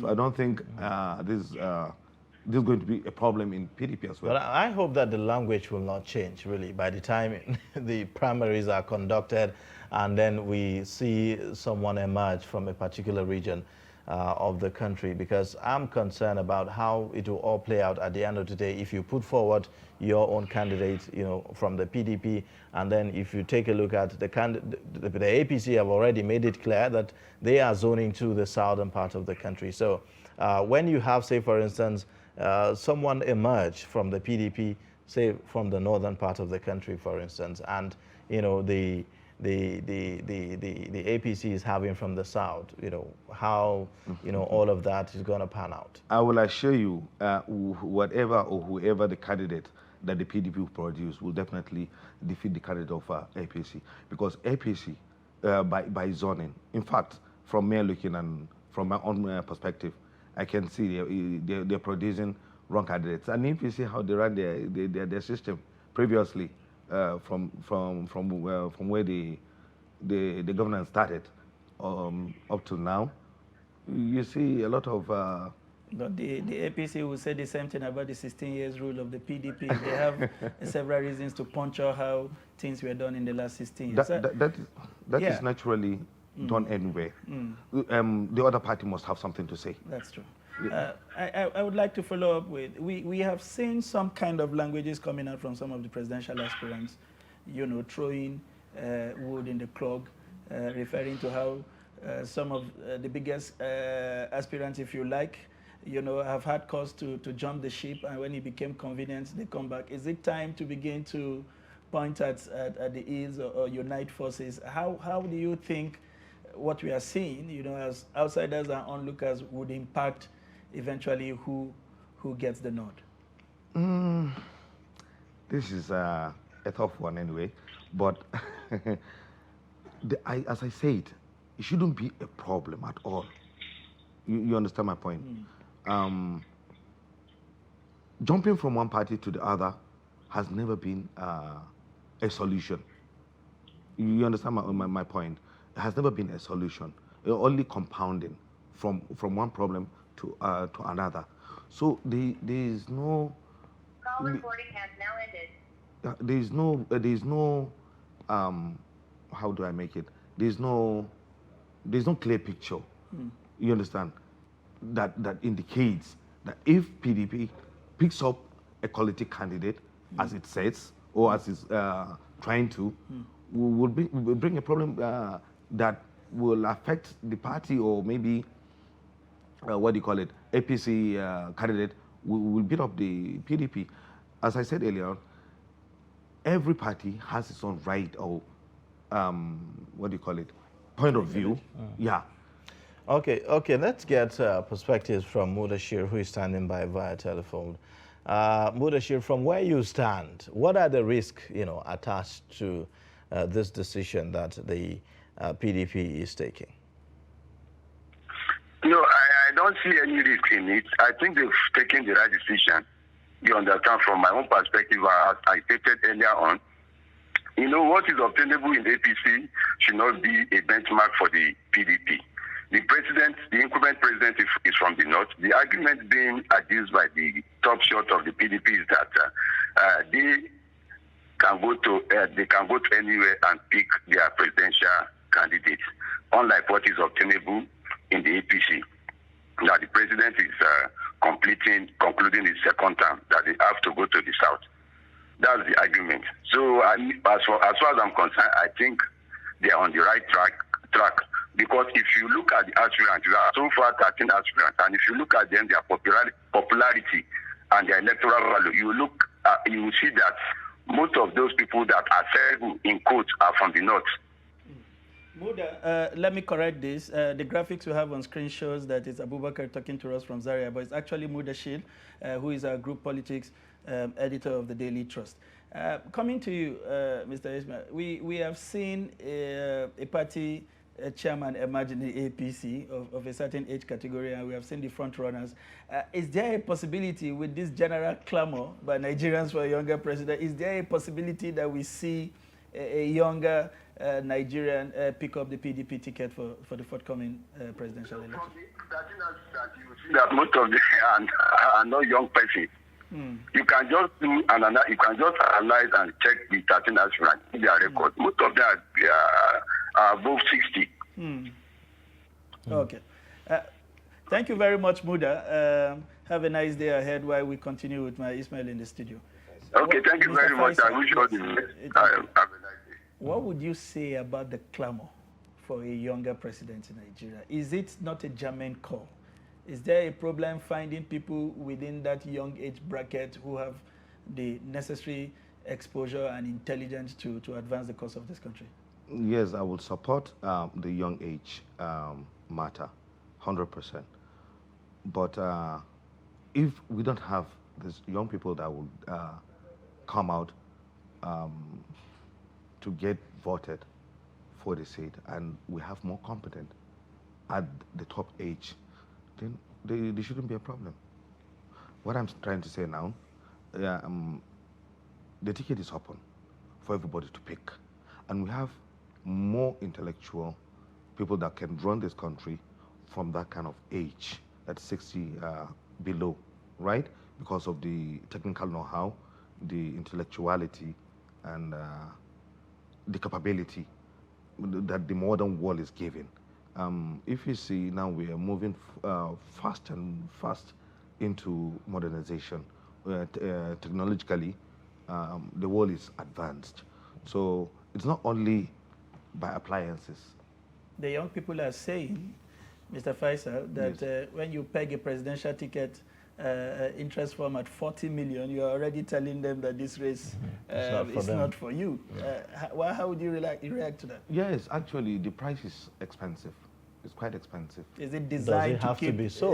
No, it doesn't have to be so. But when you look at the economic situation now, it just have to be, because the amount should meet up the demand of the party, or demand of the parties. The two parties has their own prices. I don't support the expenses, but being the situation, the economic stature of the nation, warrant that to happen. So it doesn't mean because it is said 40 million for the ticket, it has to be you as a candidate to pick up. If you're actually good and you're excellent, you understand what I'm saying? People can buy the form for you, or your society or your community individually can buy the form for you. It depends on how quality you are and how capable you are. If people will look at it, just look at example with our Vice President Atiku Abubakar. It was a group of people, the marketers, that bought his ticket. It's always been a group of people that will buy the tickets. I mean, we all know, about this, but I mean, that's just by the way. But we thank you so much. We'll have to end the discussion at this point. We look forward to having you again on Daybreak. Thank you very much. Thank you for coming. Yeah, we've been speaking with Ismail Isa, a member, Faisal Isa rather, sorry.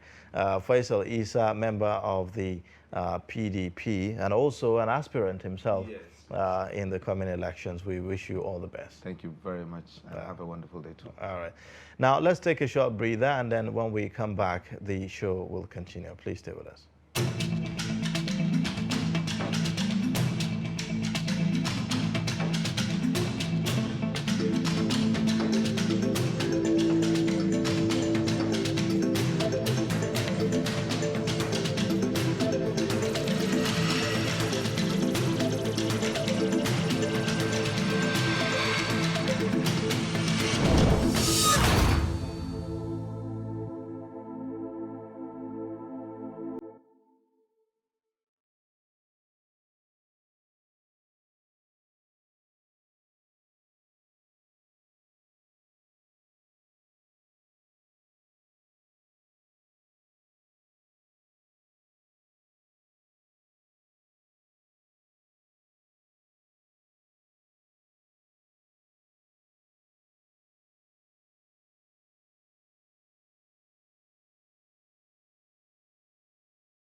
Thank you for staying. You're still watching Trust Television's Daybreak Show, and this is the morning show. We do this every morning from 6 a.m. to 9 a.m. Now, it's definitely where you want to be. Now, let's take a look at the news headlines again.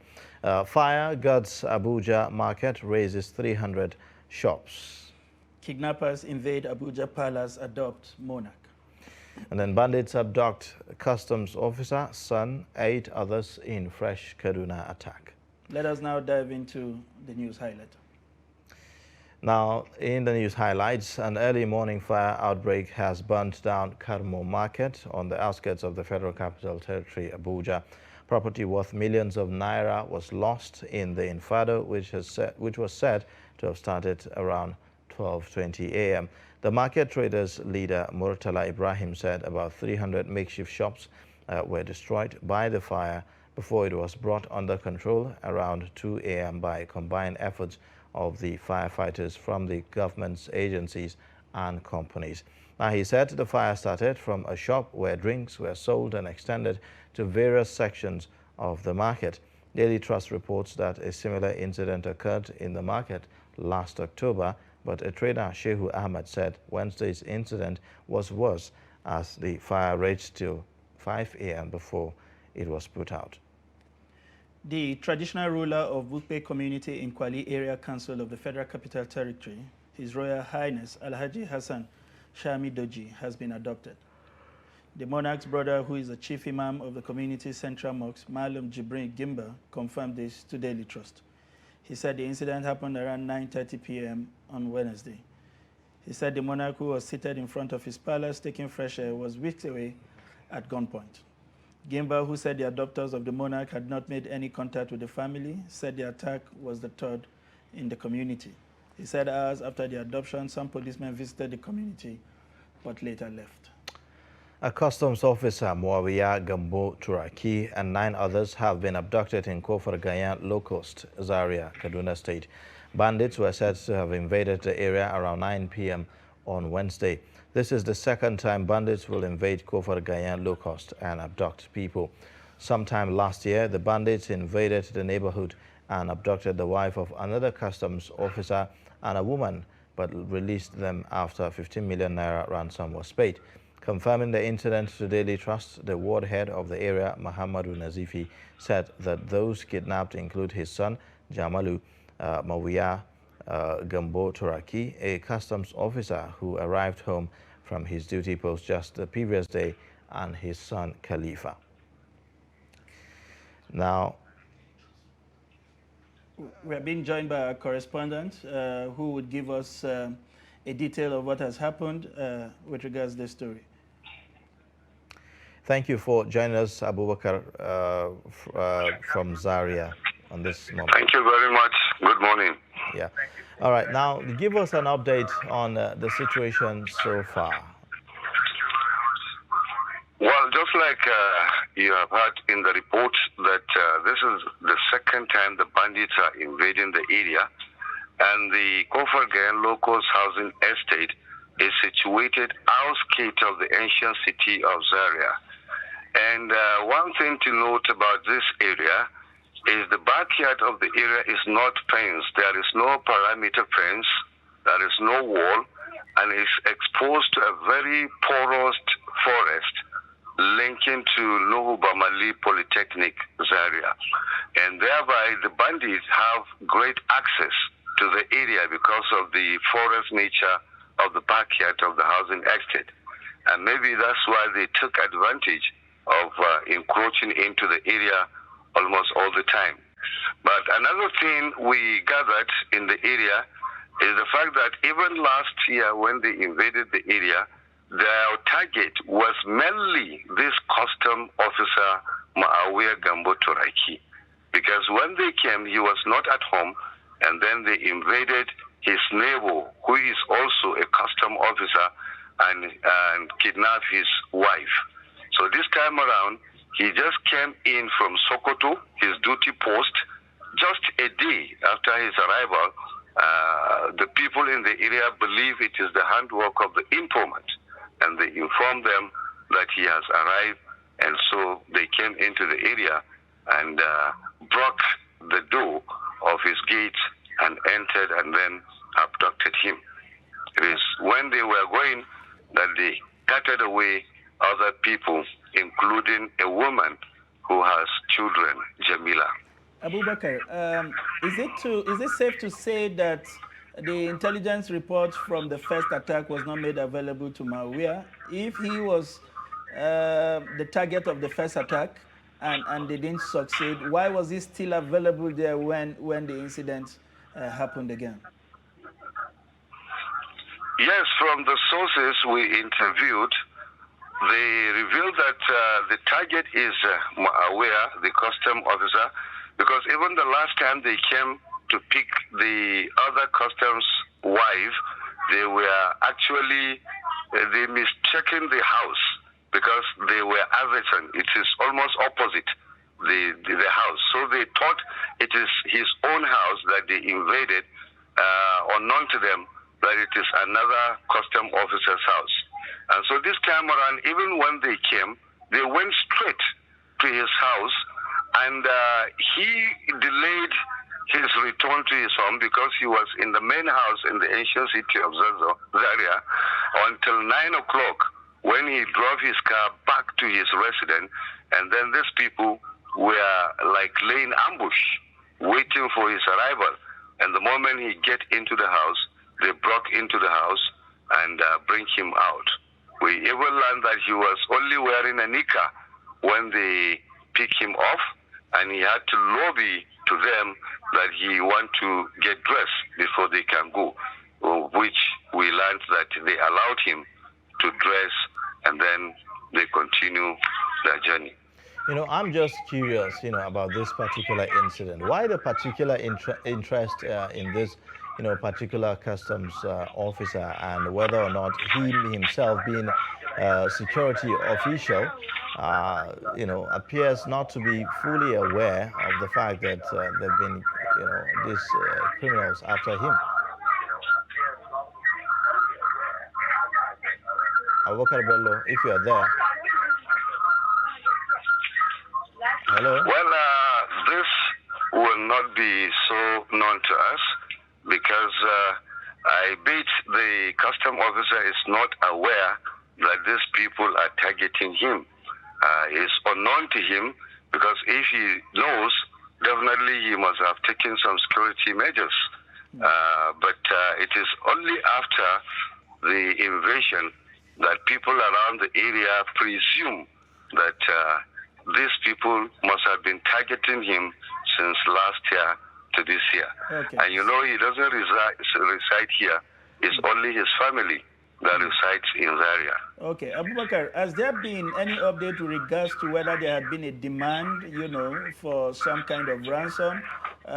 What is the general mood, you know, around that particular place, given the porous nature? Do you have people relocating now that the incidents of attacks seem to be frequent? Well, actually, the general mood in the area is that of panic, because a lot of people, especially those who have another house in the ancient city of Zazzau, are migrating from the area to their main houses in the ancient city.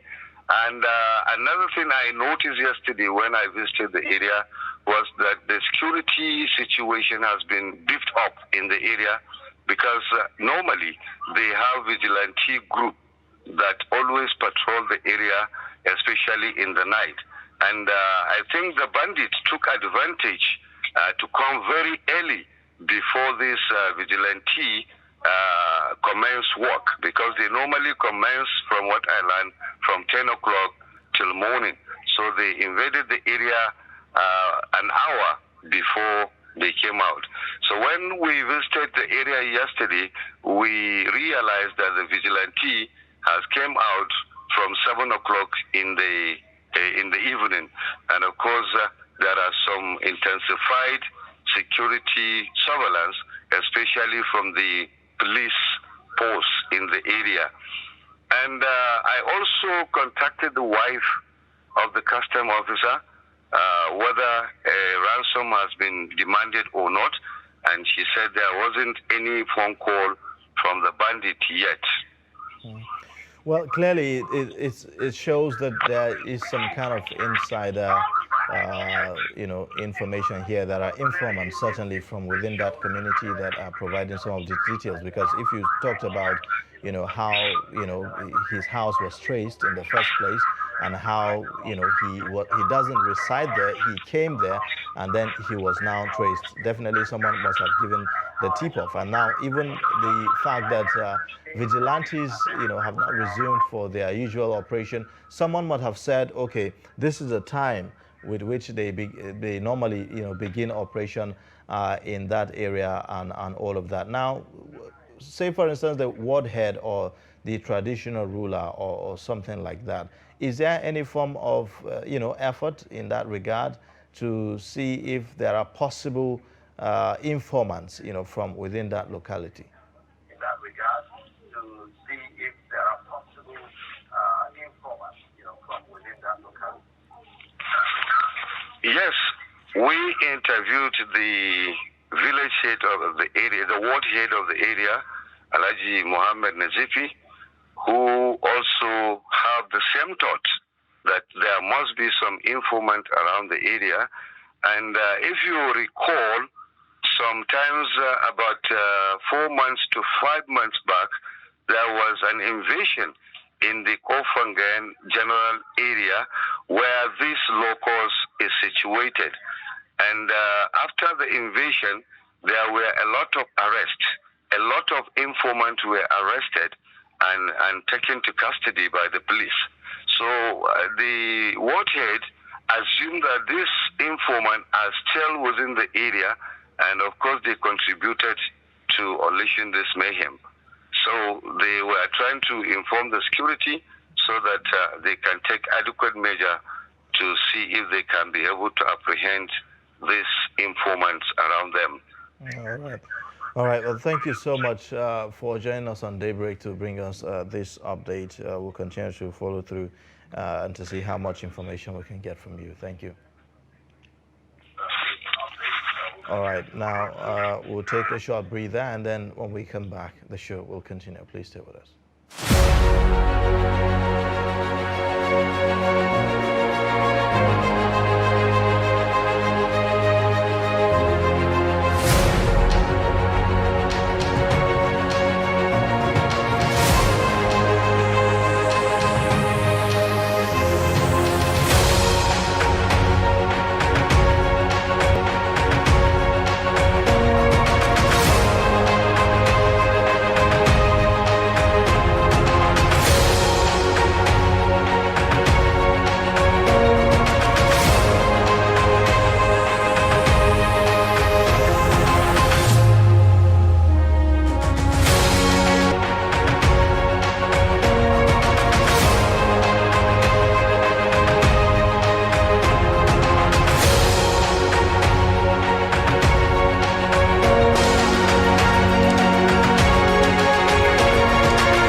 This is Trust TV, documenting the Nigerian story.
Welcome and thanks for staying with us on Daybreak on Trust Television.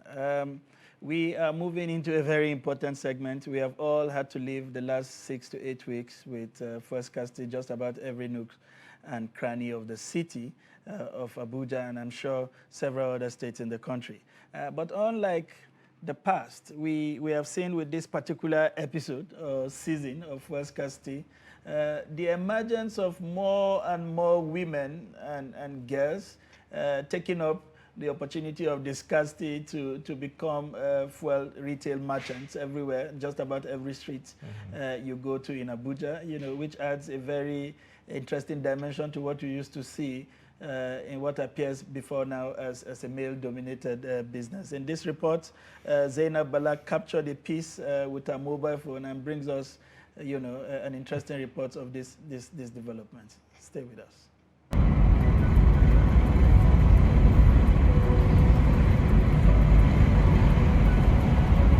I was just passing by this filling station behind me. It's an NNPC filling station along Kubwa Express around Day Access.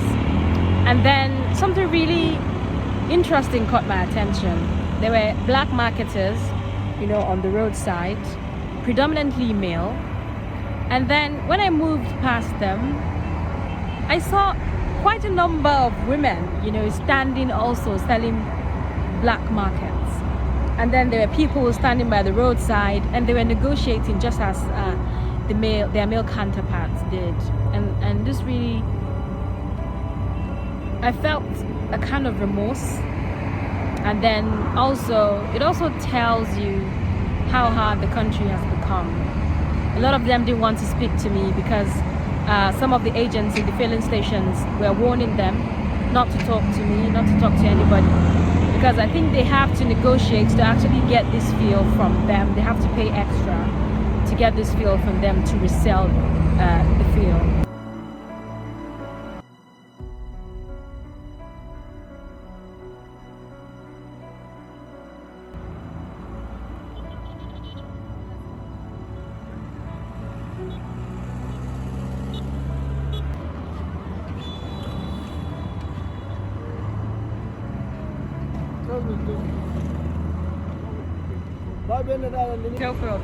See why they talk like this now? No money now, we are hungry. No food, nothing else. If we don't have money, that is why we are sending. So now the problem where they make us come outside.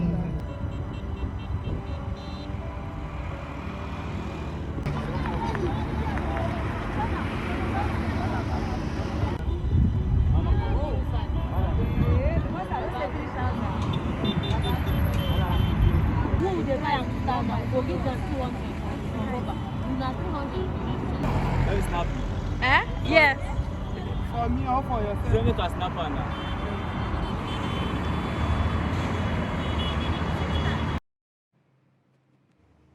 A very interesting report from Zainab. It changes the whole dynamics for me, Ayuba. To see women contending with their male folks at sometimes very odd hours of the day, in a bid to make any kind of legitimate income, if you like. And very risky as well, too. Very risky. I mean, considering the kind of commodity that is even on sale.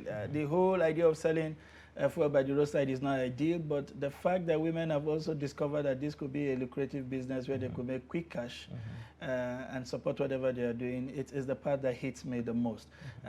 It was as if they had some kind of meeting and consensus because they sprang up almost everywhere. I was heading to the airport, I recall, last week to meet a very early morning flight. And as early as 5 a.m., I saw a woman with her son who was supposed to go to school by 7:30, already dressed and standing by her, with that 20-25 liters, splitted into 10 liters each. And the son was helping her do some of the runs she's unable to do. I was there to pick someone, and I waited for a while until the boy was set to go to school. They came in there with food. He was eating next to the... And I said to myself, my God, what women really had to go through really? To help support. Yeah, but the popular saying, what a man can do, a woman can also do even better, isn't it? So I'm a bit worried, like you said, because of the risks obviously involved, and because of the danger. Sometimes they have to run after moving vehicles. You could get run over, and most of the people who are involved in this business, especially the male folks, are not exactly, you can't vouch for their conduct, especially at odd hours and places where lighting is not very, very obvious. I mean, it's one face you would like to come and go quickly. And maybe society can do something to provide better alternative for these women, you think? I mean, it's a bit of a mix for me, really, because on one hand, if you think about it, you say, oh, okay, well, they are just, trying to fend for themselves. They're trying to earn a living and all of that. But again, on the flip side of it, of course, the issue of the security concern and whether or not do we even really need to go to this route.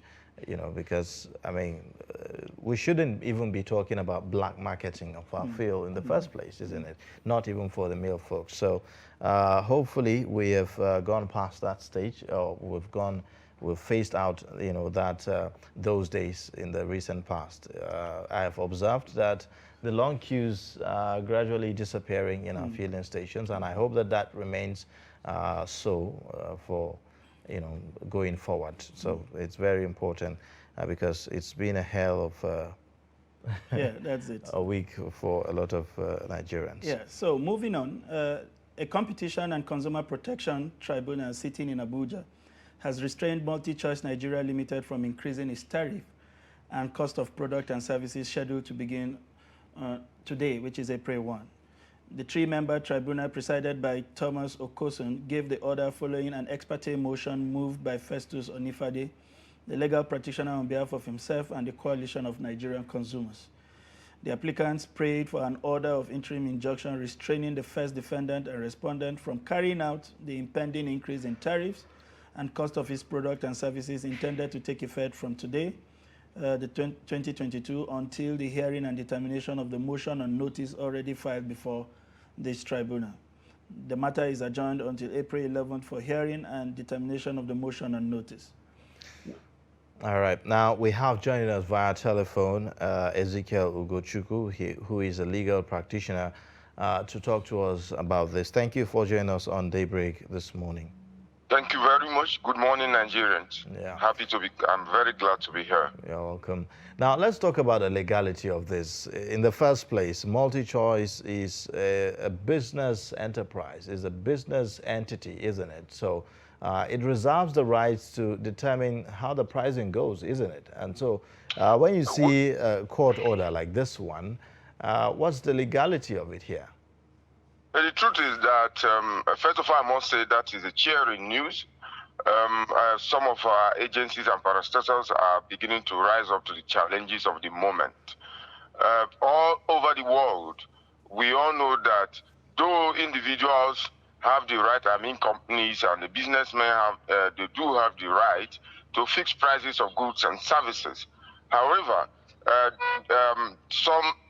the government, through agencies and parastatals, are allowed to monitor and, in fact, to checkmate the activities of those individuals.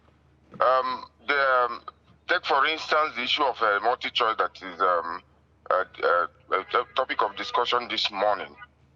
It's MultiChoice in Nigeria, because of the programs and all that they offer, is almost a monopoly. So, if government agencies that is saddled with the responsibility of protecting consumers sits idly and do nothing, what it means is that they will just, any moment they will come up and increase tariffs or the cost of purchase of whatever their product. So it is a cheering news, and it is legally it is backed by law, and the Consumer Protection Council is in the right direction, and I encourage them to do more. It is not just MultiChoice. There are other areas who have been shouting on top of our voices that government sits idly and they do nothing while Nigerians suffer. So it is a wonderful one. If MultiChoice, and of course, as you just read out, is an ex parte application which was granted. So if MultiChoice do have a counter argument to that, they should present their case, and the courts will look at it on April 11th. Yeah, Counsel, the concern for some Nigerians, especially if we claim to be a free market economy, is... I didn't get that. Counsel, what I'm saying is we have concerns by some Nigerians, that as asked in the first question, that this is a business So even though you have argued that it's a monopoly, under what conditions can the business freely review its prices given the Nigerian reality, a rise in the cost of diesel, the non-availability of public power supply? I mean, this business operates in this economy. So what are the kind of conditions that would warrant, given that all other business, as it were, seem to have also reviewed their prices? The airlines, a typical example. Yeah, it does. That is why they are called Consumer Protection Council. The job of the Consumer Protection Council is to protect Nigerians from such hikes. What the issue now is, well, that is why the court is there, to balance, looking at the market, what is available just because of diesel and all that you have mentioned, and then the increase. You cannot just wake up and make an outrageous increase.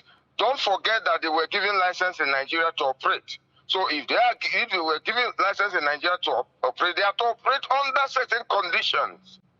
And those conditions are what we are talking about. If they are not checkmated and they breach such conditions, shouldn't the Consumer Protection Council come in to regulate them? The Consumer Protection Council is a regulatory agency, and what they are doing is they are to act as intermediary between the seller or the distributor of the product and the purchasers, the end users, those who watch GSTV.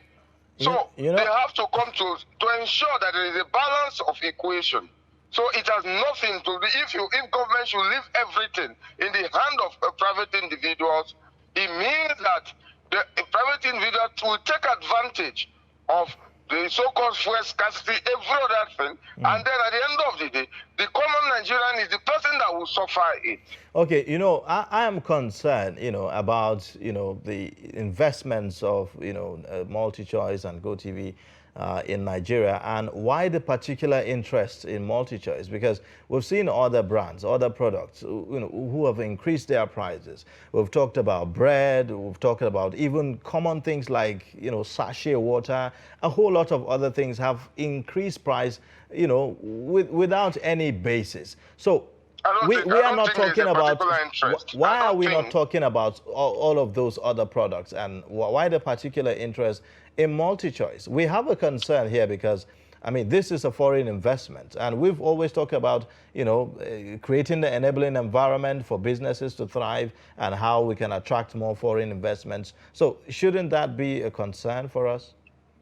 Well, to me, I don't hope for Consumer Protection Council. I don't know why they took the action. However, we must start somewhere. If I know that at the time when let's use sachet water for example, I know at the time that the government came intervened in the increase of prices of sachet water in Abuja. It took some time. You will recall that even the sachet water producers in Abuja were on strike for a while, and at the time the balance was struck between the producers and government agencies, and at that time the sachet water rose up to 20 naira per sachet. So it's still 20 naira per sachet. In my opinion, I do not think it is it's a wind shunt. But sachet water is still 20 naira as at now, as we speak. So the price hasn't come down. Yes, it would have increased more than that. That's my take on that. And assuming that is not even that MultiChoice, that Consumer Protection Council is going after MultiChoice, for instance, for the first time, and it is the only company that they have gone after.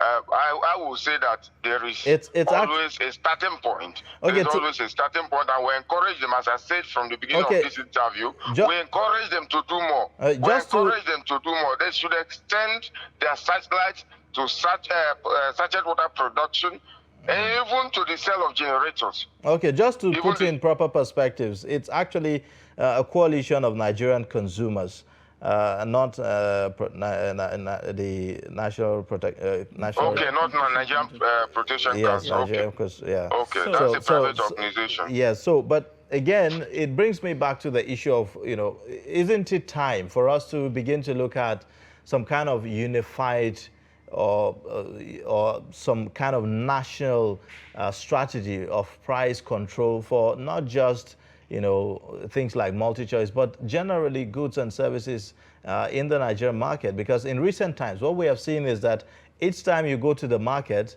that you always buy the goods that you bought the last time, at a higher price. So price control, it's key here. So how do we effect that across board? Well, as you said earlier, it is difficult to effect price control.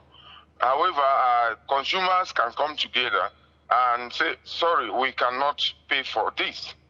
Okay, because the competing forces in sale of products and in sale of goods and services are demand and supply. So we cannot say that we cannot force a producer to sell at a particular price, but a consumer can say, looking at what is available, the available market forces, this is what consumers should pay. And I believe that the private organization, as you say, the coalition of consumers, they are in the right direction to have gone to court to say, sorry, let us look at the competing forces more. Let us look at the competing forces, the competing market forces more, and then determine whether multi-choice is in the right direction in the increase of their tariff. Yes, Councillor, thank you. I wanted a bit more perspective.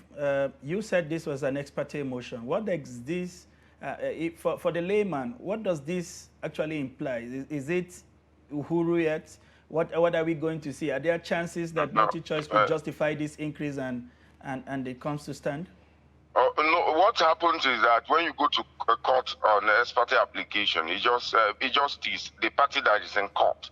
The other party has not been heard.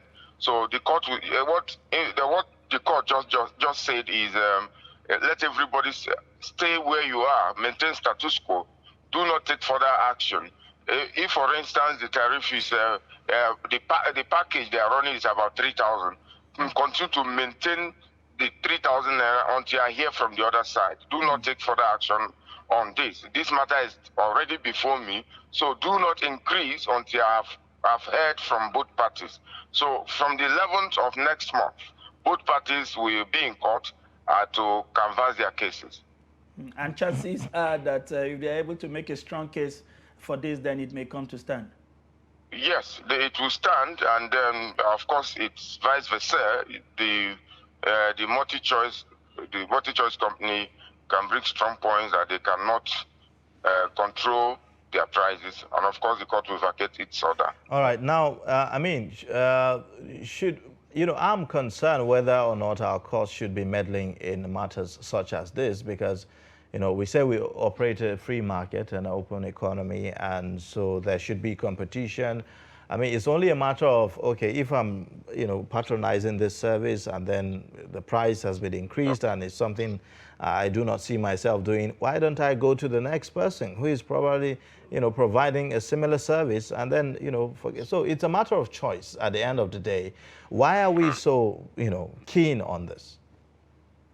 Well, I believe that the court is there for everybody. Okay, when you feel that there are certain things, for instance, I do not have the opportunity, I have not seen the processes filed in court. We may just be canvassing, we may just be speaking on the issue of increase in tariff or increase on the price of the product, and we may not know that the reason they went to court may simply be that, yes, go ahead.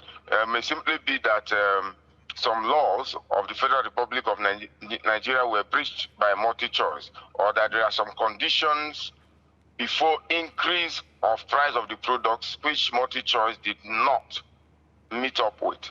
So until we see the case of the plaintiffs in court, we may not be able to determine what their reliefs, we may not be able to comment on what their reliefs and the chances of their, the success of their case in court.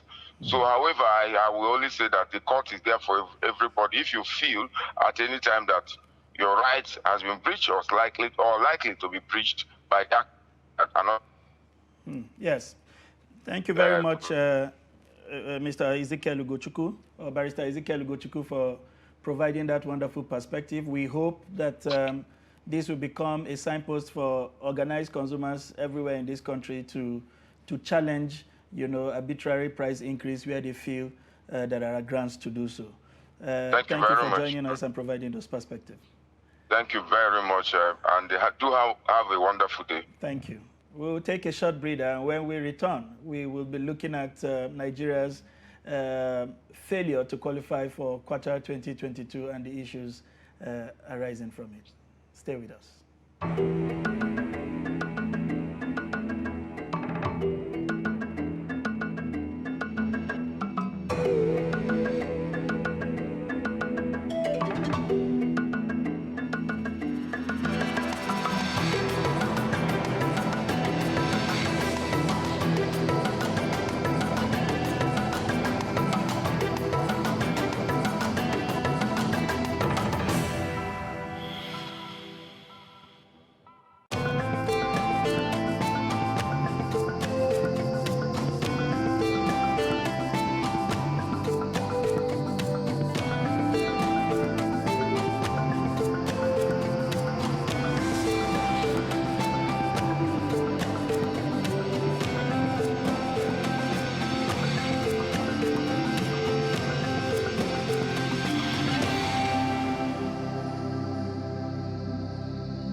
Thank you and welcome back to Trust Television. If you're just joining us, this is the Daybreak Show, and it's that time of the episode where we look at sports, one area where we would prefer not to look at due to the kind of heartbreak that we seem to have suffered in the last 24, 48 hours. We are beaming the satellite this morning on the 2022 FIFA World Cup qualifier, where the Super Eagles, right before our very eyes, packed stadium, filled to the brim, the first time in a while, with our president somewhere within the crowd, crashing out, dishing us that, this time not breakfast, but some kind of painful dinner, failing to qualify for Qatar 2022. The aftermath of that is that the Super Eagles technical advisor, Austin Eguavoen, has stepped down from his position with immediate effect.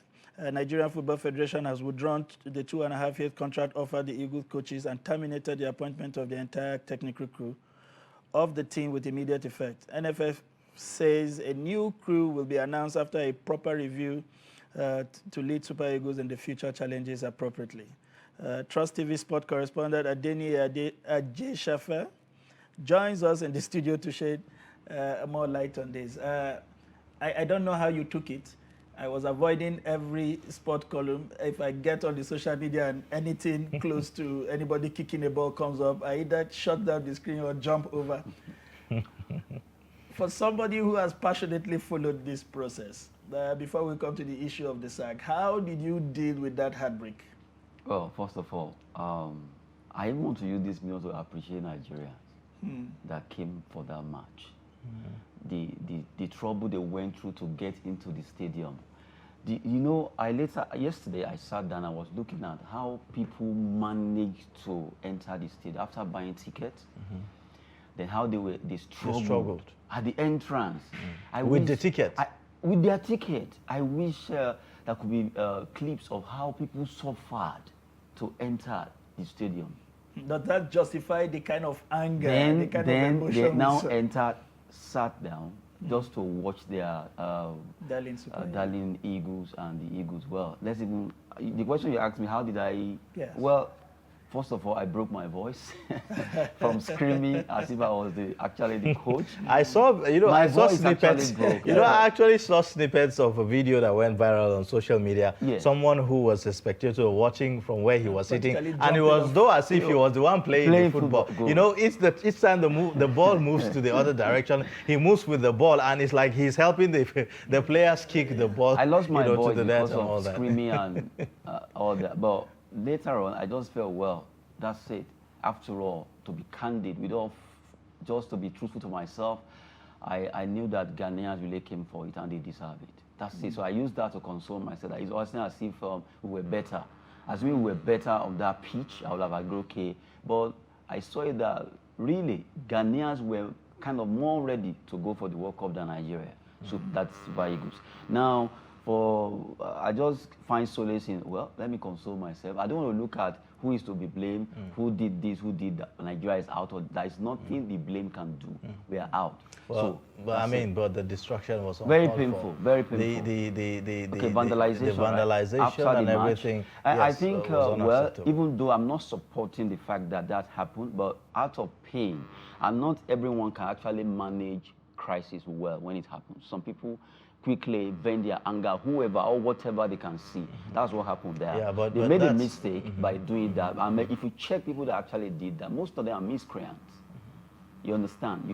Majority of guys that did that or people that did that were miscreants who felt, okay, all they know is Nigeria qualifying. Nigeria didn't qualify. The next is to look for where they. I mean, what were they thinking while watching the match? You should have that. You should have it at the back of your mind that someone is going to win and someone is majority of going to like lose, I said earlier, you discover that such vandalization. Okay, I actually heard that a committee or two committees has been set up to look into that.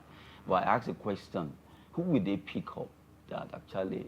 After everyone ran away, you will not go and pick one Bashiru or one Oguchi or one Adeniyi that you are the one that broke that. You understand? Even when the videos are showing, okay, this is the person they picture. What did the person?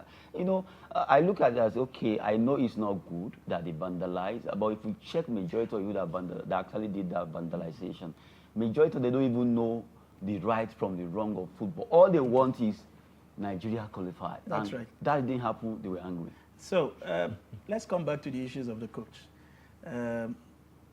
The head of the technical crew, Austin Eguavoen, seemed to have put in his letter, and then shortly after we heard that the entire technical crew, the contract given to them has been withdrawn.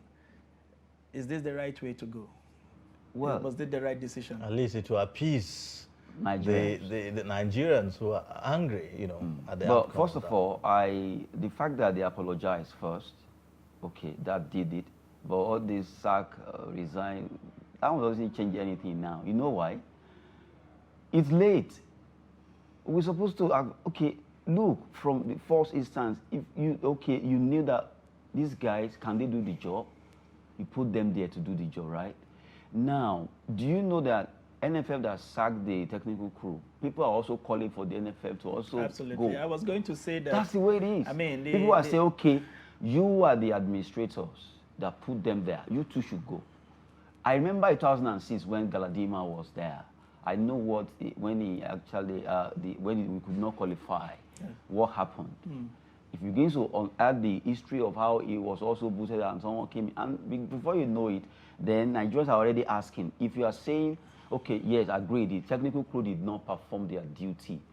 We all know that. They failed Nigerians. The players also failed.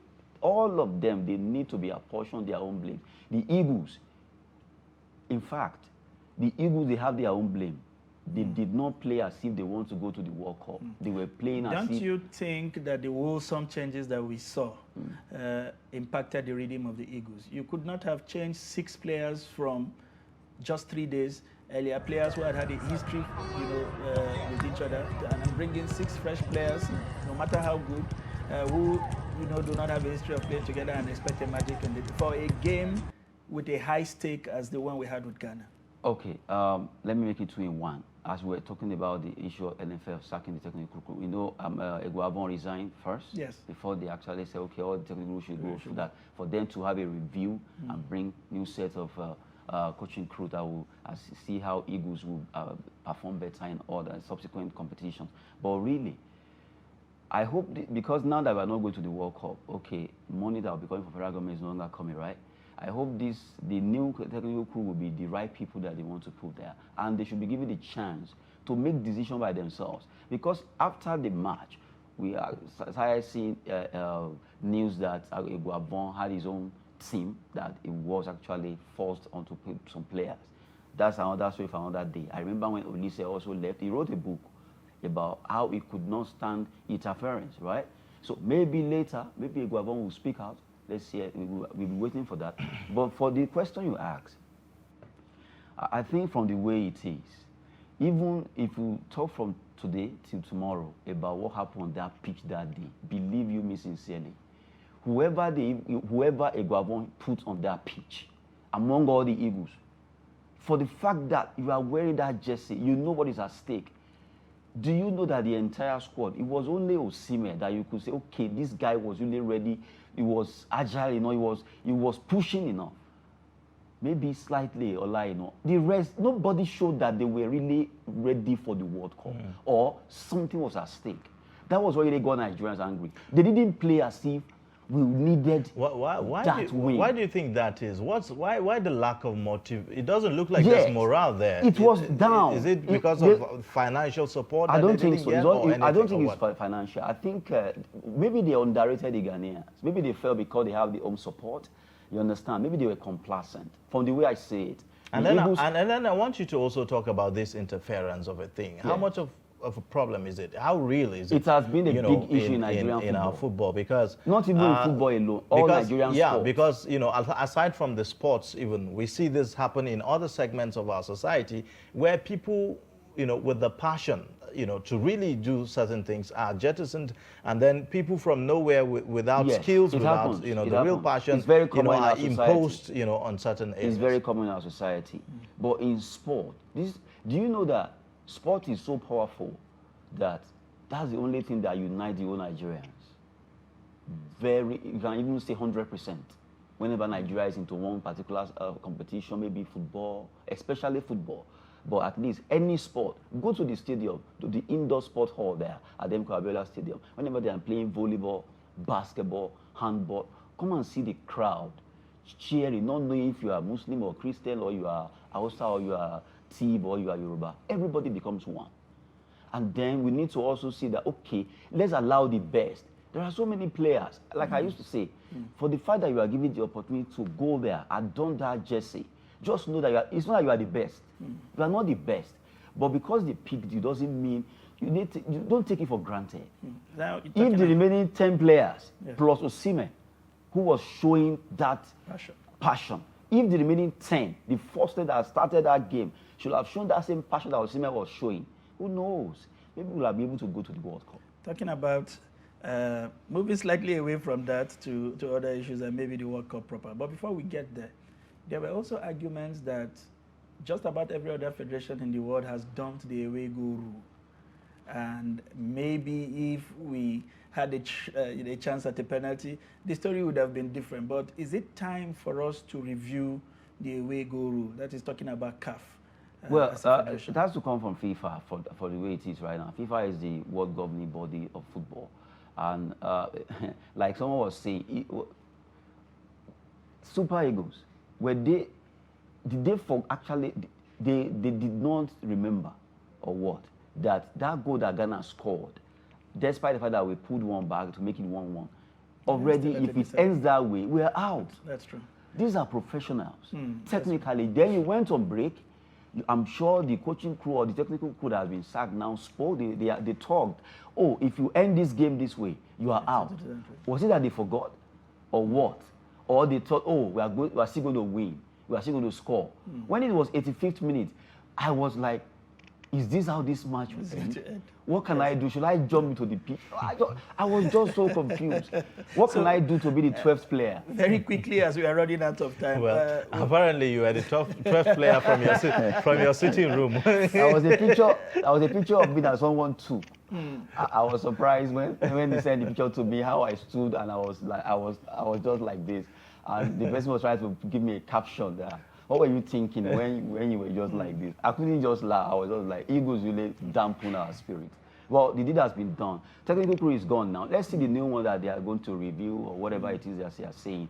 And NFF really, seriously, something must be done now. If the new technical crew that will be assigned this particular position, to these positions rather, please let them do their job and make sure, I don't know how we're going to do it. There is no way we can just pick the right people there, just to put there, let them do the right thing, and they allow them to work, and then pick the right player. In 60 seconds, I would like your thought about the World Cup proper, moving away from Nigeria. The draw will be coming up today. The draw, the ports and the cities are already lined up. We have 4 ports now. We're hoping that right now, like, no matter how we want to take it now, we should be rooting for Ghana. Yes, let's begin to support Ghana now. That's it. They are the closest. And our own JJ Okocha is one of those to pick the balls today. Yes. We understand. Hopefully, I hope Ghana, all the African countries, Senegal, Ghana, Cameroon, Morocco, and... Is there a way to enjoy this World Cup with Nigeria being absent? We just have to pitch our tent with either we pick Ghana or Senegal. At least let's pick one. So on the lighter note, maybe the final argument about the Nigerian and jollof rice have been put to rest. I think, to be candid, Ghanaian jollof rice is sweeter now. It's sweeter. There is nothing we can do about it. Since they qualify for the World Cup, theirs is sweeter. All right, well, that's an interesting one. Thank you so much for joining us on Daybreak. Our own sports correspondent, Adeni Ajishafe. For more on sports, you watch 360 Sports, and I bet you'll see Adeni in his element, on the show. That comes up by 10:30 a.m. Later on the channel. Stay with us. Now, we've come to the end of Daybreak.